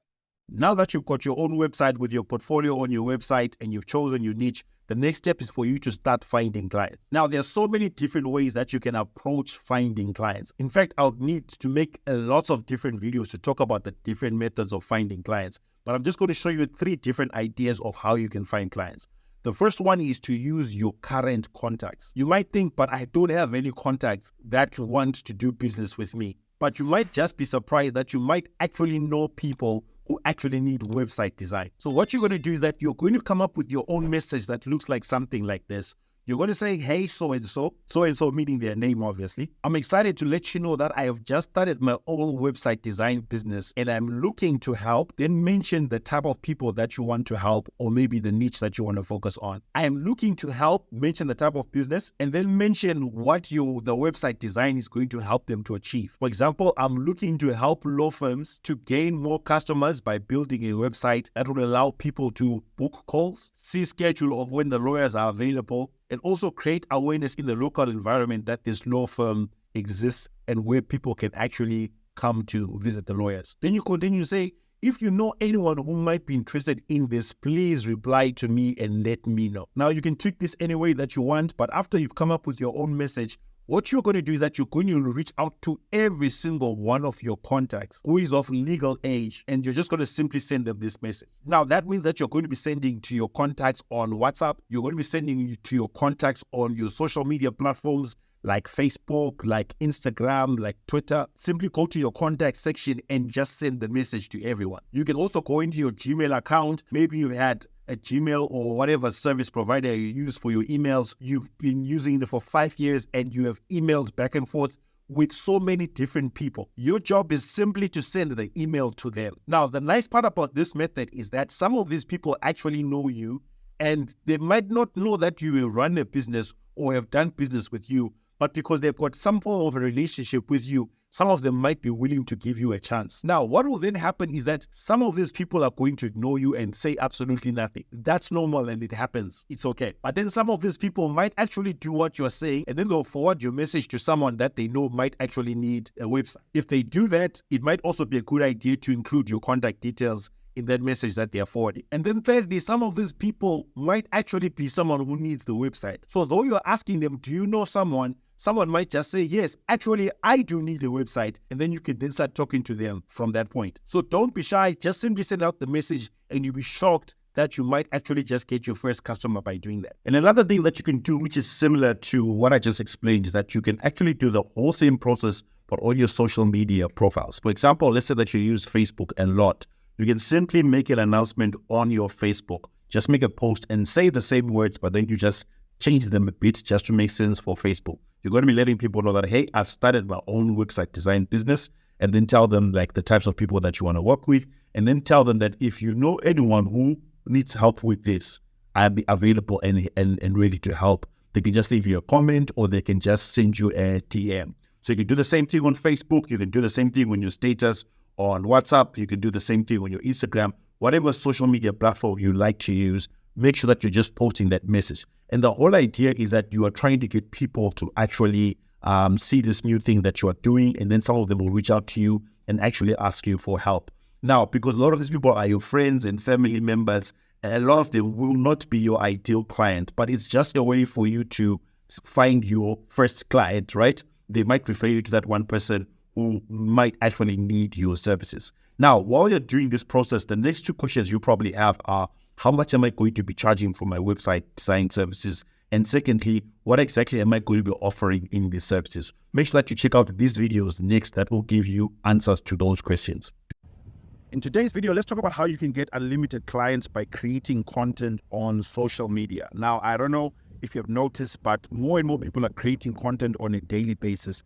And you can actually use content creation or social media as a tool that you can get clients for yourself. Now, there's so many different ways that we talk about getting clients on this channel, but one of the best ways that you can create an automated approach or an unlimited number of clients for yourself is by creating content. So you see me in this place right now. I'm currently on holiday, and one of the things that allows me to be able to travel and to visit these amazing, beautiful places all around Africa and all around the world is the fact that I share content. The more people watch my content, they reach out to me and ask for help with the different things that I talk about. And one of the most specific things is website design. Because I create content about website design, people reach out to me. Now, compared to someone who maybe spends a lot of time, maybe just sending emails, different companies and to different people trying to get clients, this approach is actually better. And I want to show you how to actually approach it. It's so much better. Why? Because people see you on social media platforms and they start reaching out to you. So it's like you have pressure in terms of like, where am I going to get my next client? They will be reaching out to you. So there's a step-by-step approach that you can actually use. I'm not saying now you have to become an influencer. I'm not saying that now you have to spend a lot of time buying expensive equipment so that you can record yourself and things like that. But I want to show you how simple you can approach this, such that you're able to create content that's going to help you to find unlimited clients. Let's get into it. Okay, so firstly, I want to give you examples of different people who are actually using social media as a tool for them getting clients. So one lady that I follow, her company name is Cedar or Keda branding, whatever you want to call it. And this is her TikTok page. You can actually just go and search for it yourself. She basically talks a lot about website design, and she's just basically creating content talking about her process, how she builds websites, how she actually helps people who with the website designs that she does. So what you can do as someone who wants to learn how to also create content that will bring clients is that you can just simply come here and watch the type of content that she is creating, because you don't have to reinvent the wheel. You just simply need to find people who are already doing well in what you're trying to achieve, and then you just copy ideas from them. So you're just going to come here, watch some of her content, and then you get ideas of content that you can create for your self. Here's another lady who's also doing very well for herself. Her name is Becca Luna. She also talks about website design a lot, and she's making crazy amounts of money. She's charging $12,000, $15,000 for her website design, right? I'd encourage you to just follow these two people that I've showed you. They will talk a lot about website design, and you can copy their whole process. But you notice something about both of them, right? For every time they create, well, on a daily basis, they create content that they just share. But if you check in their profiles, all of them have got these links that link to something, whether it's their web opportunity for you to book a call with them and talk to them, potentially for you to hire them for their services. Like this lady here, she's bringing you directly to a website where she's got a couple of courses that she's offering. People can book calls with her and then become her clients. And so because she creates so much content on TikTok, she's not struggling to find clients. As you can see, she's got 1.7 million likes. Every single day, someone is reaching out to her and asking her, can you design my website? And so rather than her struggling to get clients, she chooses which clients she wants to work with. You actually can get to a point whereby you just have a whole backlist. Like let's say maybe 25 people who want to work with you, and then you tell them, I'm only available as from, right now we're currently in the middle of July. Let's say in August, September, that's when I'm available. And some of them are actually willing to pay you a deposit in advance to book your time 3 months later, 2 months later. That's how business can be done. That's the power of social media. It's able to create that effect for you.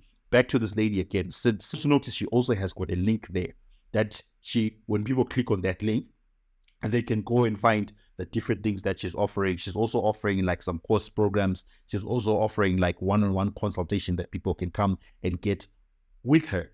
It doesn't mean that you also need to go and create a course. Right now, probably you watching this, you're not yet at the stage where you should even be thinking about creating courses. But I'm just trying to show you the funnel and the setup that they use. They create content. That content draws eyes and attention from people. She then tells people that if you want to work with me or you want my resources, go to the link in my bio, click there.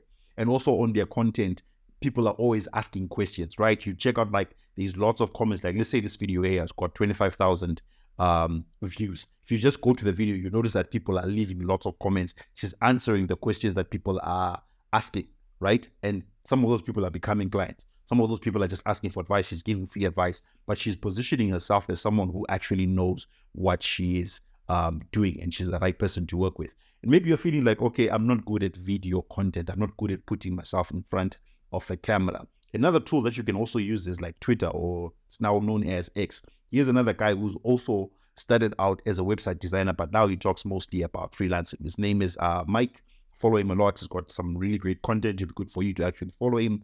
This guy just creates content talking about the challenges that people in his industry are facing, and then he posts about it on Twitter. And as you can see, like for example, he just wrote this message, how my coaching program will help my students make 15,000, right? He's explaining how he helped his students. Look how many people saw this post. 99,000 people around the world saw this post. Are you telling me that from 99,000, you can't even get one or two who are willing to pay you $1,000 or $2,000 or maybe $10,000 or more? Obviously, you're going to be getting more clients. So all this is stuff that you can learn. At first, when you hear me talk about that, now you need to create content, you're going to be fearful. You're going to be worried. Is this something that I can actually do? It's something that you can learn to do, right? And if you want me to show you how you can easily approach this and learn it in a simple way, I'm just going to show you shortly. But let me just finish talking about this guy. You notice he just creates content. He talks about his niche. He talks about the types of clients he's trying to help. He talks about the problems that they're facing and how to solve them using the tools that he knows about. And because of that, he gets people's attention. People watch his content. People reach out to him. He gets clients that way. And you notice also he has got a link just like the other ladies. This link can take people to his coaching programs, to his calendar, where you can book a call with him, and then they'll talk about his program. He can help you, or maybe he can help build your website, whatever it is they all use that funnel whereby they create content first. The content leads people to the link in the bio. They click the link in the bio, they book calls, and they buy the stuff that he's selling. So now, if you're worried about, okay, how do I learn to create content, right?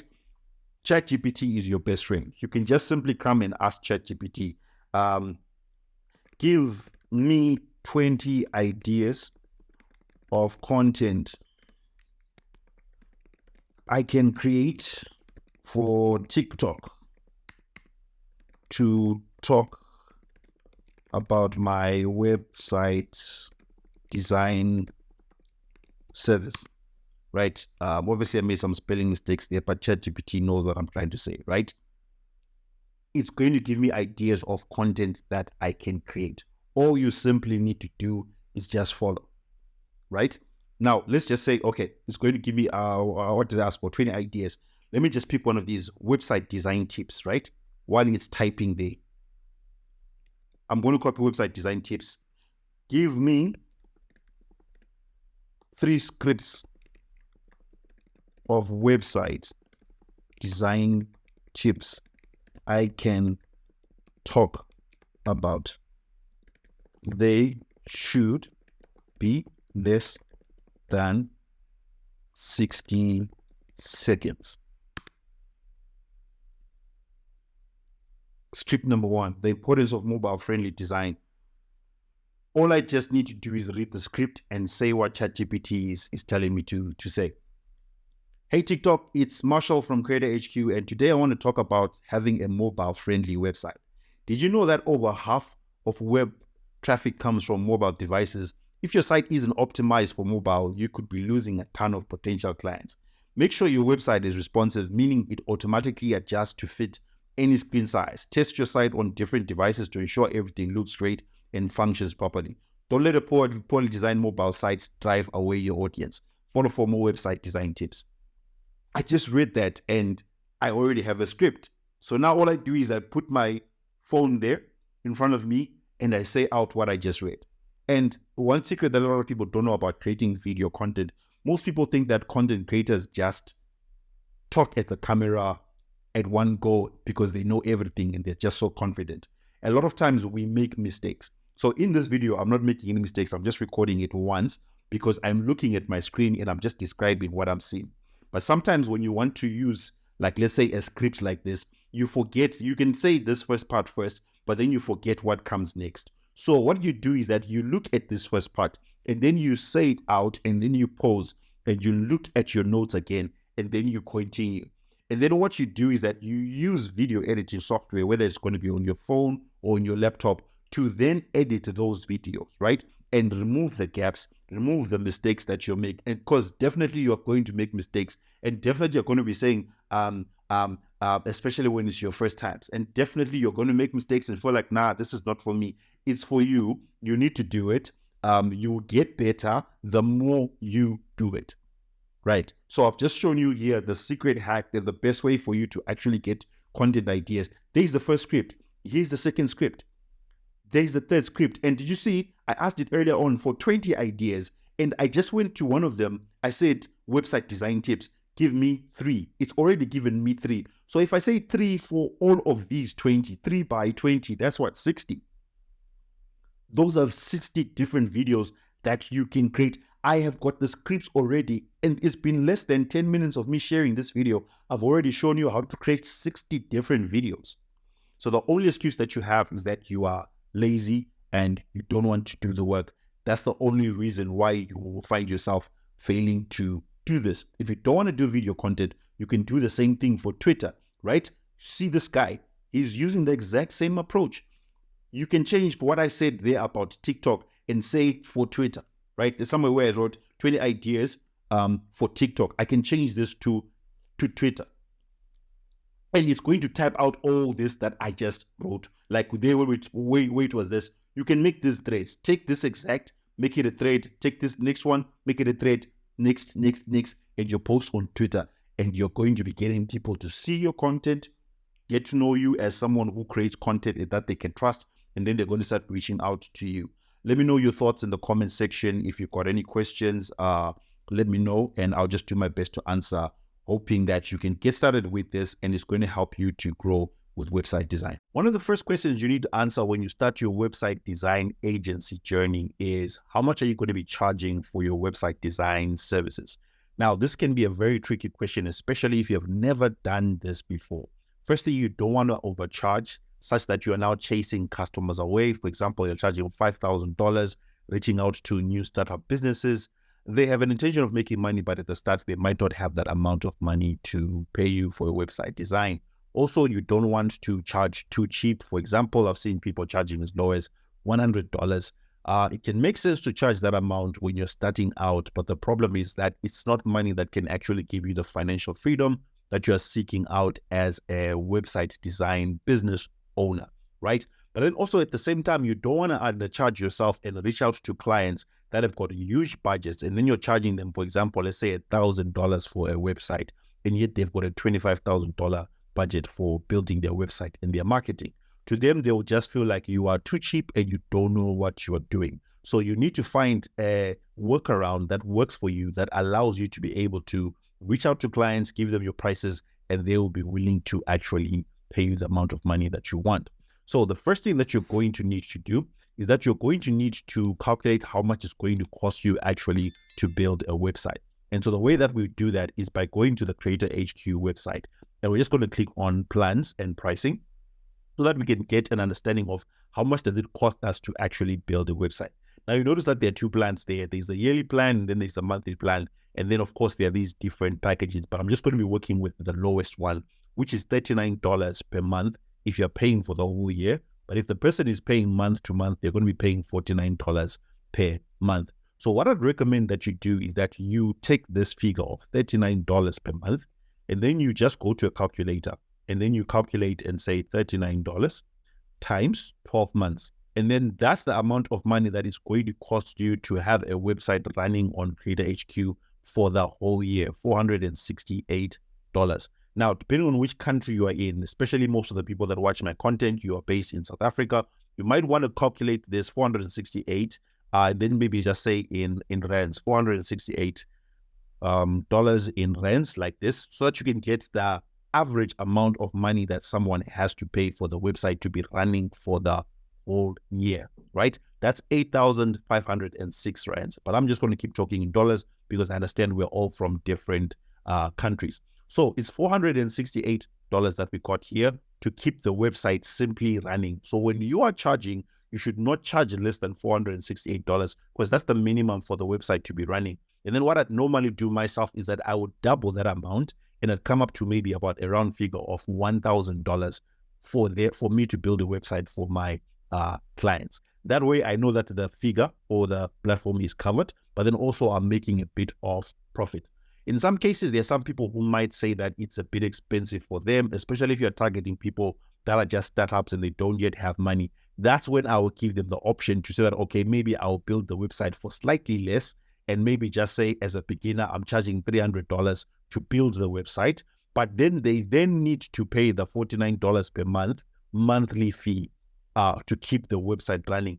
$300 is just an example for someone who is a beginner, but as you learn the skill of talking to clients, as you learn the skill of selling to more different clients, you can charge maybe even $500 or even $1,000, but then they continue to pay for the platform themselves, $49 per month. So it's really up to you which approach you want to use. Normally, I would just go to the approach of getting the yearly figure, including it in my starting off price, which would be about around $500 plus the yearly figure, which means that I'm charging about $1,000. Now, depending on your background with website design and also with money, some people might feel like $1,000 is a lot of money. Like, wow, can people really pay that? Isn't that too much? I just want to show you this website, which is called awards.com. As you can see, it's awards with 3 W's. You can just simply Google it. And this is basically a website that showcases different amazing website designs that other designers around the world have actually done. And so you can actually check on this website for free. If you come here at the top and click on directory, it's going to bring you to the Creators Hub where you can actually see different designs that people have actually done.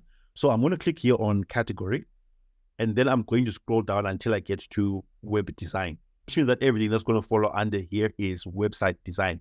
Now, I want you to take note that there are 991 professional designs waiting. In other words, these are designs that people have done from different parts of the world, and they've brought them to this website to be reviewed. And so this website normally gives awards, for example, the best designed website in whatever industry. So 991 professional websites waiting for review, right? But if you come here where it says quote, you'll be able to see how much these people are actually charging for their websites. Now, a website under $5,000, if I click on $5,000, you'll see here that currently there are 43 people who have submitted their websites and they're waiting. 43 out of the 900 that I showed you earlier on. And then if I go to websites from $5,000 to 30,000 US dollars, right? That's 540 professionals who are actually waiting. They are charging $5,000 to $30,000. That's around 540 people. So if you think $1,000 is a lot of money for your website, it's not a lot of money. It's actually quite cheap. It's just a beginner level website where you're charging that amount of money. Now, if I change this and I put it up to 30,000 websites, which are over $30,000, it's 295. What I'm trying to show you is that there are so many people out there who are actually designing websites and they're charging lots of money for it. So you don't have the excuse of saying that, but no, I'm just a beginner and people really don't buy expensive websites. No, just like you are a beginner who is learning to design websites, you also need to learn the art of selling high-end websites or expensive websites. Now, there are basically three categories of websites. The first ones are the ones that we call cheap. It's where you're charging anywhere from $0 to $1,000. Those are the examples that I gave you earlier on when you're starting out, maybe charging $300 plus the monthly subscription fee. And it's very easy to do that since you're going to be using templates and then they just get to pay. You just get that $300 as a simple fee. But as you can see, you fall under the cheap category. Then there's the $1,000 to $10,000 website. These are what we call professional websites. And here you're working with various companies. Yes, you can still be using the templates, but then you're going to be making sure that the website is built with an end result in mind, depending on what the client's needs are. Then there are what we call high-end or high-quality exclusive design websites. This is where you're charging $10,000 to about $100,000 for those websites. Those ones really require a lot of detail. For example, if we go back to that website there, and then we see the top websites there that are for about $30,000 and above. If we look at this company here, Area 17, if I just click on their link here, it's going to bring me to their website and show me some of the works that they have done with different companies. And one of the companies that pops up there is this one, which is called OpenAI. Now, if you do your research, OpenAI is a company that's responsible for platforms like ChatGPT. They do lots of AI. And this is a $1 billion company. So it makes sense that they don't do websites for $1,000, but they are charging $30,000 and above because this is a $1 billion company. If you help them to make $1 billion, they will not struggle to pay you lots of money. Then if you also go down, you see some of the other websites that they build. They build websites for Nike. They build websites for Balenciaga. You can just keep calling down to see the list of their clients. My point here is that in order for you to work with clients like Nike and Balenciaga and OpenAI, it's something that you need to teach yourself. You need to create high-end websites, and it's a skill that you can learn. Right now, you might be at the level of just beginner, but you can keep upskilling yourself until you get to the level where you are working with these high-end designs for these big companies. And so back to the question that we asked, how much should you charge for your design services?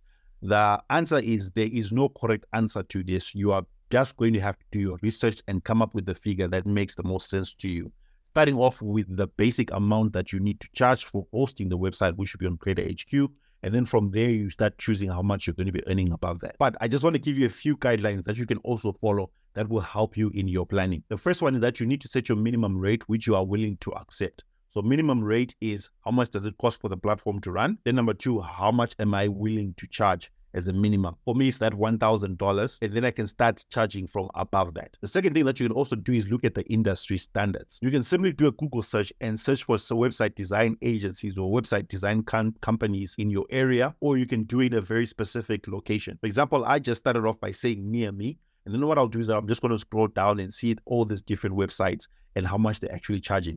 I like this one, which is popping up, which says web design agency, web design from 25,000 rands. If I come back to Google and say 25,000 rands in dollars, as you can see, it's 1.3 United States dollars, which means that $1,000 fee that I was charging earlier on, it's not really expensive because a lot of other people are also charging that. But what you just want to do basically is find maybe 5 to 10 different companies in your area and see how much are they actually charging. You can just simply do that by opening up your Google like this and then looking at the websites that pop up. Some of them will write their prices on their websites. Some of them you have to request a quote. So it makes sense for you to do a bit of research based on your niche, knowing, okay, these are the types of websites that I would build in this niche. So that when you're asking them questions like, okay, I need a quote for this type of website, at least you have got a bit of background. Also, depending on where you want to get your clients, the first and easiest way is to get local clients. But if you want to get maybe international clients, you can change this to, let's say, maybe London. Like, can you see, I'll just click here where it says agency London, and then it's going to show me all the different companies that are in London that actually do website design. And then I can do the same process, do my research with them, find prices. The next thing that you need to consider is how much work needs to be done. Now, when you're a beginner, you might not understand this, but the more you keep getting clients, you begin to see that, okay, this type of website requires this amount of time and effort, therefore I should charge this amount. Whereas compared to this other website, it requires more effort, it requires more time, so I need to charge way more than I normally charge. But that's just something that you get to know as time goes on. The next thing you need to consider is what results are they expecting. If it's simple as results like maybe having an opt-in form where people can just simply register, submit their email, and then they will maybe join a newsletter, that can be something that's very simple and easy to set up. But if they are requiring a website that requires SEO services, that might be an extra fee that you need to include, whether you're going to be offering SEO services yourself, or you can actually hire someone else to come on your team and then you offer it as a full package. For more about what results people actually expect from websites, make sure that you check out this video right here that shows you the different problems that websites solve for clients. This will help you understand why clients actually buy websites, because people don't buy websites just because they look nice, but they buy them because there's a very specific result that they're trying to get. Once you understand what those results are, you'll be able to sell websites for as much as you want. The next thing is the complexity of the website. Is it going to be a simple, basic website that you can take a template from Creator HQ, or it's something that you need to recreate in Creator HQ? Or maybe you might even need to bring a coder on board. You're able to do that in Creator HQ, add some new features and some new things that might not come with the basic standard templates. But depending on what the client actually needs, you then be able to provide that. And then the other thing also is the client budget. You might also want to consider how much are they willing to spend on a website design. Like recently, I got a friend who reached out to me and said, hey, I need a website for something that I'm doing with a new business partner. Because this person was my friend, I thought, no, I'll just do them a favor. I'll just do it nice and cheap. I just told them how much the price was. And then they told me, no, this is actually too cheap. My partner actually wants us to invest a lot in the website. And then I actually tripled my fee because I got that inside information that this was how much their budget actually was. So sometimes you just need to get feedback from the client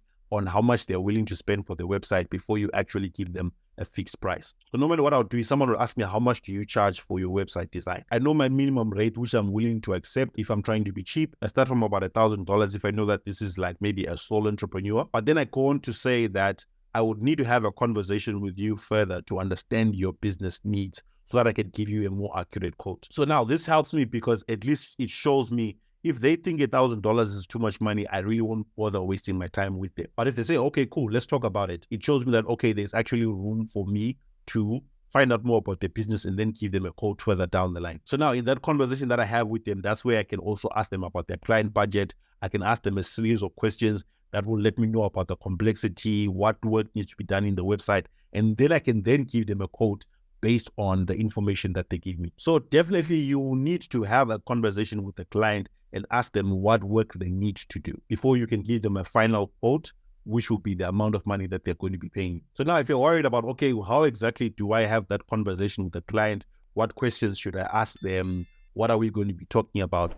Check out this video next, which will answer all your questions about how to actually conduct conversations with your potential clients. Let's talk about the problems that websites solve for businesses. If you don't actually understand the problems that businesses are facing, you will never be able to sell your websites for more money. One of the biggest challenges that I see a lot of freelancers or website designers facing is that when they approach clients, they fail to justify the money that they really want to be paid for their websites. This is the reason why you find some website designers on platforms like Fiverr charging as low as $50 And yet there are other businesses out there that design websites that can charge from about $5,000. In fact, the most I've seen is around $15,000 per website. The main difference between highly paid website designers and designers who are struggling to barely make a living is the problems that they are solving for their clients. If you can focus on creating websites that solve specific problems for clients, they'll be willing to pay you as much as you need because you are helping them solve those problems that help their businesses to grow. The question you need to ask yourself as a designer is, what's in it for the client? How will they benefit from having this website? It's not just about having a nice looking website. It's not just about using the most trendy design. It's not about just having a fast website, but the basic foundation of why the website should exist is that it's going to help the business to grow and to make more money. For example, let's say you approach a business that makes about $50,000 per month, and they either don't have a website or they've got a poor website. If you can approach them with a new website strategy that can take their business from $50,000 per month to, let's say, for example, $250K per month, it's not going to be difficult for that business owner to pay you $10K for your website design, as long as you are able to communicate and actually show real proof that this website is going to increase their sales. So the one takeaway that you can take from this video is, if you want to earn more as a web designer, you need to teach yourself how to solve big problems that these businesses are facing that you can solve easily with the website. Now, I'm just going to quickly list out these different problems that you see here on your screen. These are different types of problems that companies face that you can solve as a website designer.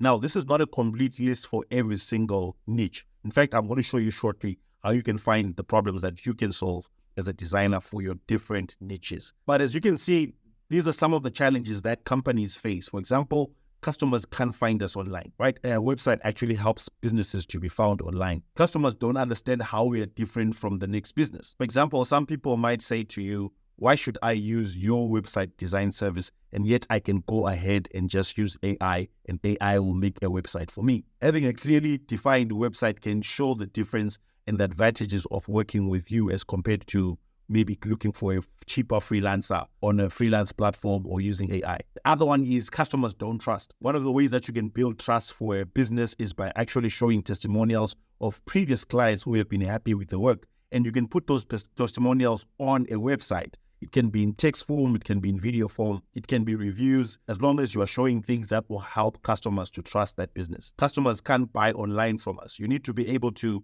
show and explain to the business that, hey, if you don't actually have a website, there are people who are trying to buy online, but then they can't find you. Now, to show you a practical example of this, when you are actually reaching out to a client, you can show them proof like this. For example, let's say that I'm going to be looking for pest control services that are in my area, right? Someone is going to go to Google and search for pest control near me, right? Then they're going to come to the map section so that they can try and see which company is actually in my location that I can reach out to. Now, you'll notice here on the left, it's going to show you the first few companies that actually appear. And you notice all of them have got websites. When you're talking to that business owner, you can actually explain to him that your customers, this is how they find other businesses online, but then they're failing to find you because your website is not there. And now you notice this first one here has got 53 reviews to show you that these are actually people that are buying from the website online. They are booking services. Ask the client then, how much more would your business be better if you had got these 53 clients? Would it be a good thing or it's a bad thing, right? This is now real proof that you're showing them that people are actually looking for clients online or looking for businesses online, but because they can't find you online, they're not doing business with you. Now, I can go on and on and on and talk more about these points, but I think you see the picture now. I'm just going to leave this list for you. You can just take a screenshot of it. You can just simply copy it, go through it, and ask yourself these questions so that when you're approaching businesses, you know what problems you're going to be solving for them directly. Now, an even better way to approach this using AI itself is to use ChatGPT. As you know, I talk a lot about ChatGPT because it's a great way for us to accelerate what we're doing as website designers. It can help you with your copy. It can help you with just doing a bit of research. So what you can do is that you can just go to ChatGPT and ask it something like, what are some of the problems that websites help to solve for a pest control company? Now, here where I wrote pest control company, it depends on what niche you have chosen. You can choose to do work with real estate companies, a fashion industry, or you name it, whatever your niche is, just put it in here, right? What are some of the problems that websites can help to solve for the pest company, your niche there? And what should the website include that will help solve those problems? And then I went on to say, please list them out in a table form. So I'm just going to ask ChatGPT to type that out for me. And then it's going to give me some of the things that we already spoke about in the previous list. But what I like is that here it goes ahead and makes suggestions for you on what exactly you need to set up on the website. So as it's just typing here, I'll just look at the first one. For example, it says low visibility and reach. In other words, people can't find you online. So solution via website, increase online presence and accessibility to potential customers. So people need to be able to find the business online so that they can find potential customers. How do you do that? Through SEO optimization, Google My Business integration, a blog for regular content updates, etc., etc. Okay, next one, difficulty in booking services. Now, remember the example I gave you of the pest control. Some of these people who come looking for pest control services, they are able to make a booking online. But because this business owner that we're talking to doesn't have a booking service, people are not able to book, right? People are going to their competition. So a solution or a way that you need, or something that you need to implement on the website is online booking system, right? Appointment scheduling and a user-friendly contact form. These are things that you can put on a website. They're simple and easy to just set up. I'm going to the next one, lack of customer trust and credibility. Now, when we come back to this one, remember the first website I showed you here.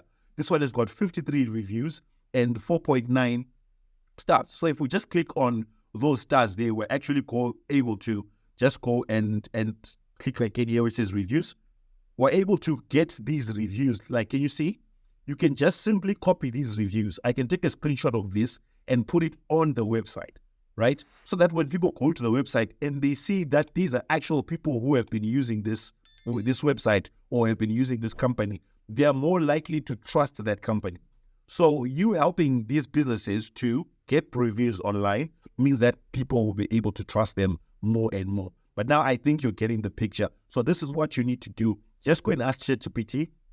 It's going to tell you about your specific niche, and then you look at the problems that business owners are facing, and then you look at how does my website solve those problems, and then those are the things that you're going to be setting up on the website for the client. And then when you go into a meeting with the client to say, hey, I can build a new website for you, you don't focus more on talking about I will build a new website, but you focus more on these are the problems that you're facing. Number 1, number 2, number 3, number 4, number 5. And I want to help you to solve those problems. In fact, you can actually have a whole meeting with the client without actually talking about website design.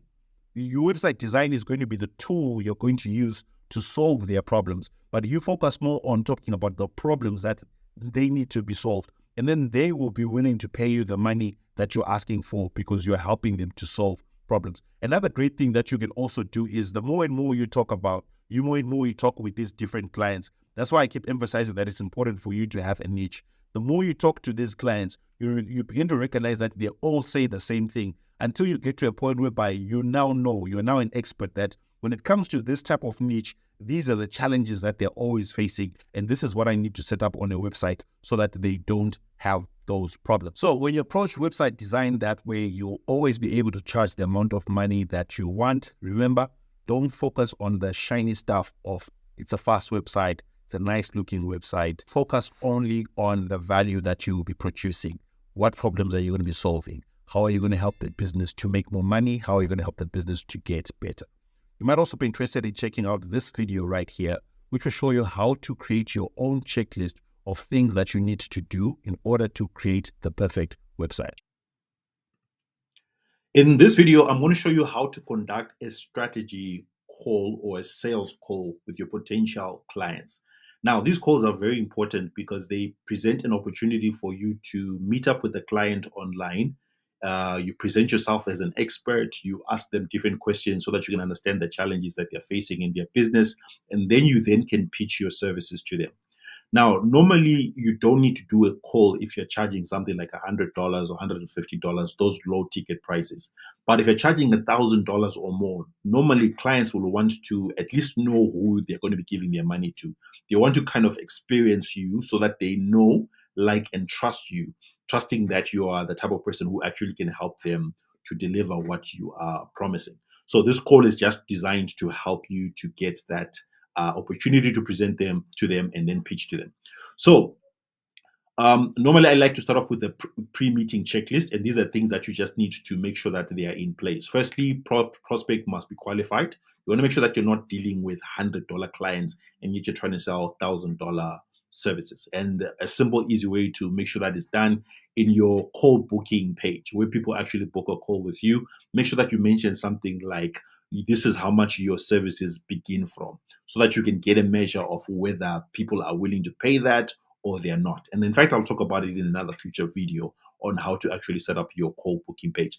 Another thing is research has been conducted.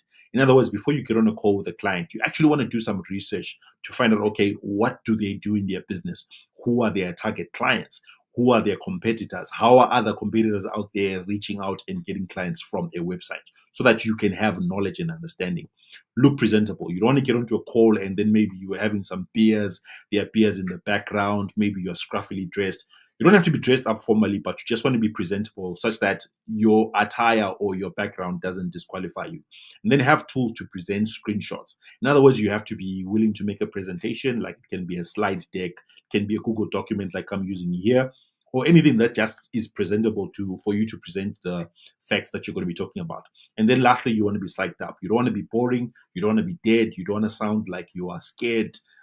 Even if it's your first time having a client call, I'd normally recommend that maybe you practice by yourself first, but make sure that when you get on that call, you're actually going to be psyched up. Then when it comes to the actual call, you're going to be going through 3 different processes. The first one is going to be discovery. Then the second one is going to be for you to present. And then the third one is going to be for you to close. And I'm just going to explain what all these mean right now. And also, just to let you know, you'll be able to download this document in the description of this video. So don't worry about taking notes. You can actually just get into the document and read directly from the document as I'm going through it. So what do we mean when we say discover? You want to start off the conversation firstly by being on a light note, just maybe giving them an icebreaker. Normally what I would do is I would ask them, okay, where are you from?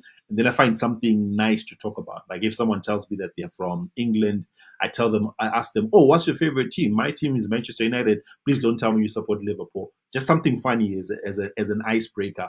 So wherever location they are from, you can use that as an icebreaker, or find something else. But start off on a light note so that you can show them that you are human, you are lighthearted, and you're someone fun to work with.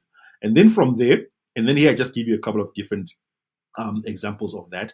From there, I then say something like, so I want to start this meeting by learning a bit more about your business. I need to understand where you are currently at, and then I can dive into how I can help you. So is it okay if I ask you a couple of questions? Then I wait for them to respond and say yes, then cool. Then I start asking them questions. The point of these questions is for you to gather ammunition, or to gather background into how you can sell your services. So what I mean is, like, you're going to be asking them these different questions so that you can understand what challenges are they facing in their business that you can solve by building a website for them. So that when you're presenting your website design services, you're just basically saying, okay, firstly, you mentioned this is the challenge. Like, you are failing, you're not getting people are not able to find your location because you're not online. So we can solve that by setting up a website, blah, blah, blah, blah, blah. Okay, so just continue reading through that. But then I also give you like a couple of different examples of some questions that you might want to ask. For example, can you describe your business and what you do in a few sentences, right? They give you that background. What are your primary products and services? What challenges are you currently facing in attracting new customers? Now, this is very important because some of the things that we set up on websites have to do with helping them get new customers. So you want to take note of what they are currently doing and what they are currently not doing. Just turning off something right here by the side. My heater is getting a bit too hot. It's quite cold where I'm at right now. But yeah, basically you're just going to be going through all these different questions, and you don't have to ask all of them. You only look for the ones that are most relevant, that will give you a bit more clarity into them and their business. That will just help you to know how to actually pitch your own services. Okay. Are you familiar with the benefits of a well-designed website? Ask them like to maybe just walk you through like, okay, what do they understand about a website, so that you gain the level that they're at. Another important question, I was looking for it here, but I can't seem to find it, but it's somewhere in here where you ask them, okay, you having a new website, what does success look like to you? What, in other words, what are you wishing your website will be able to help you to achieve? Then they start listing those things down, and then you're just simply there taking notes. These things will help you to know, okay, this is how I should pitch my service. Then after that, you then move on to the present section, whereby you're like, okay, cool. Thanks for answering those questions. So just to give you a bit of feedback on how we tend to work, right? And then you start going through your presentation. First of all, starting off with competitor comparison. Because you've done your research before, you start showing them that, okay, I did research on your industry, and these are the top competitors in the city where you're competing with. You start going through their websites, you start talking about what they're doing well on their websites, how they're getting their own clients. And then you're just giving this client insight into some of the things that they should actually be doing in doing on their own website. Then you're going to start doing like a comparison, like, okay, so this competitor versus this other competitor, these are the different things that they're doing, and this is what they can actually do to improve. Make sure that you're always complimenting first before you just start maybe criticizing that, no, this website is bad, blah, blah, blah, blah, blah. Talk about like the things that they're doing well that your potential client will also need to implement, right? So you're just doing this comparison on all these different competitors. And then the law of authority. Then you start educating them that, okay, in order for you to be successful, these are the things that you need to get set up. And then you'll be explaining that from a website design perspective. For example, you need to build a lead magnet that people can sign up and join your newsletter. Your newsletter, the point of it is not just to send out people free information, but to have people that you can actually educate and promote about your products. You need to have like a form where people can enter their contacts, and then you can WhatsApp them directly. All the benefits that you're going to be having from a website, you're just basically educating these people, and you're doing it in a way that wows them to a point whereby they feel like, man, this guy really knows a lot, and this guy is the person I really needed to be talking to. If you can, like from previous results that you've got, maybe from other clients, you show them that, okay, this is what we were able to do when we set this up for this client. You're just basically wowing them, right? So now when they're wowed, and they're like, wow, and they're excited that, wow, I didn't know that websites really could do that. Then you come to the close where you're like, do you have any questions for me at this stage? This is very important because you want to understand if they've got any questions or any challenges or any things that they're thinking about. Yeah, like, so how does like a newsletter work? Then you answer whatever questions that you have. It shows that you're knowledgeable. And number two, you're preparing them for when you tell them how much it's going to cost. They don't have any questions anymore. They're confident that you're the person who can help them. Okay, then we come to the close. So based on everything we've discussed, do you believe that I understand the issues that you are facing?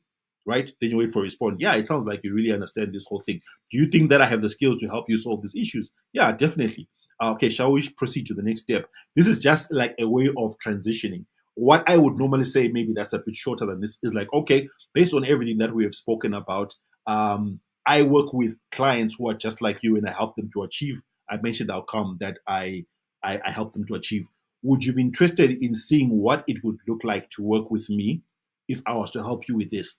I wait for permission. They say yes. Then I say, okay, cool. Then I start explaining, okay, at my agency, this is what we do. I just explain that, okay, this is the service that we offer, and then these are the results that we get. And then I go on to mention the price.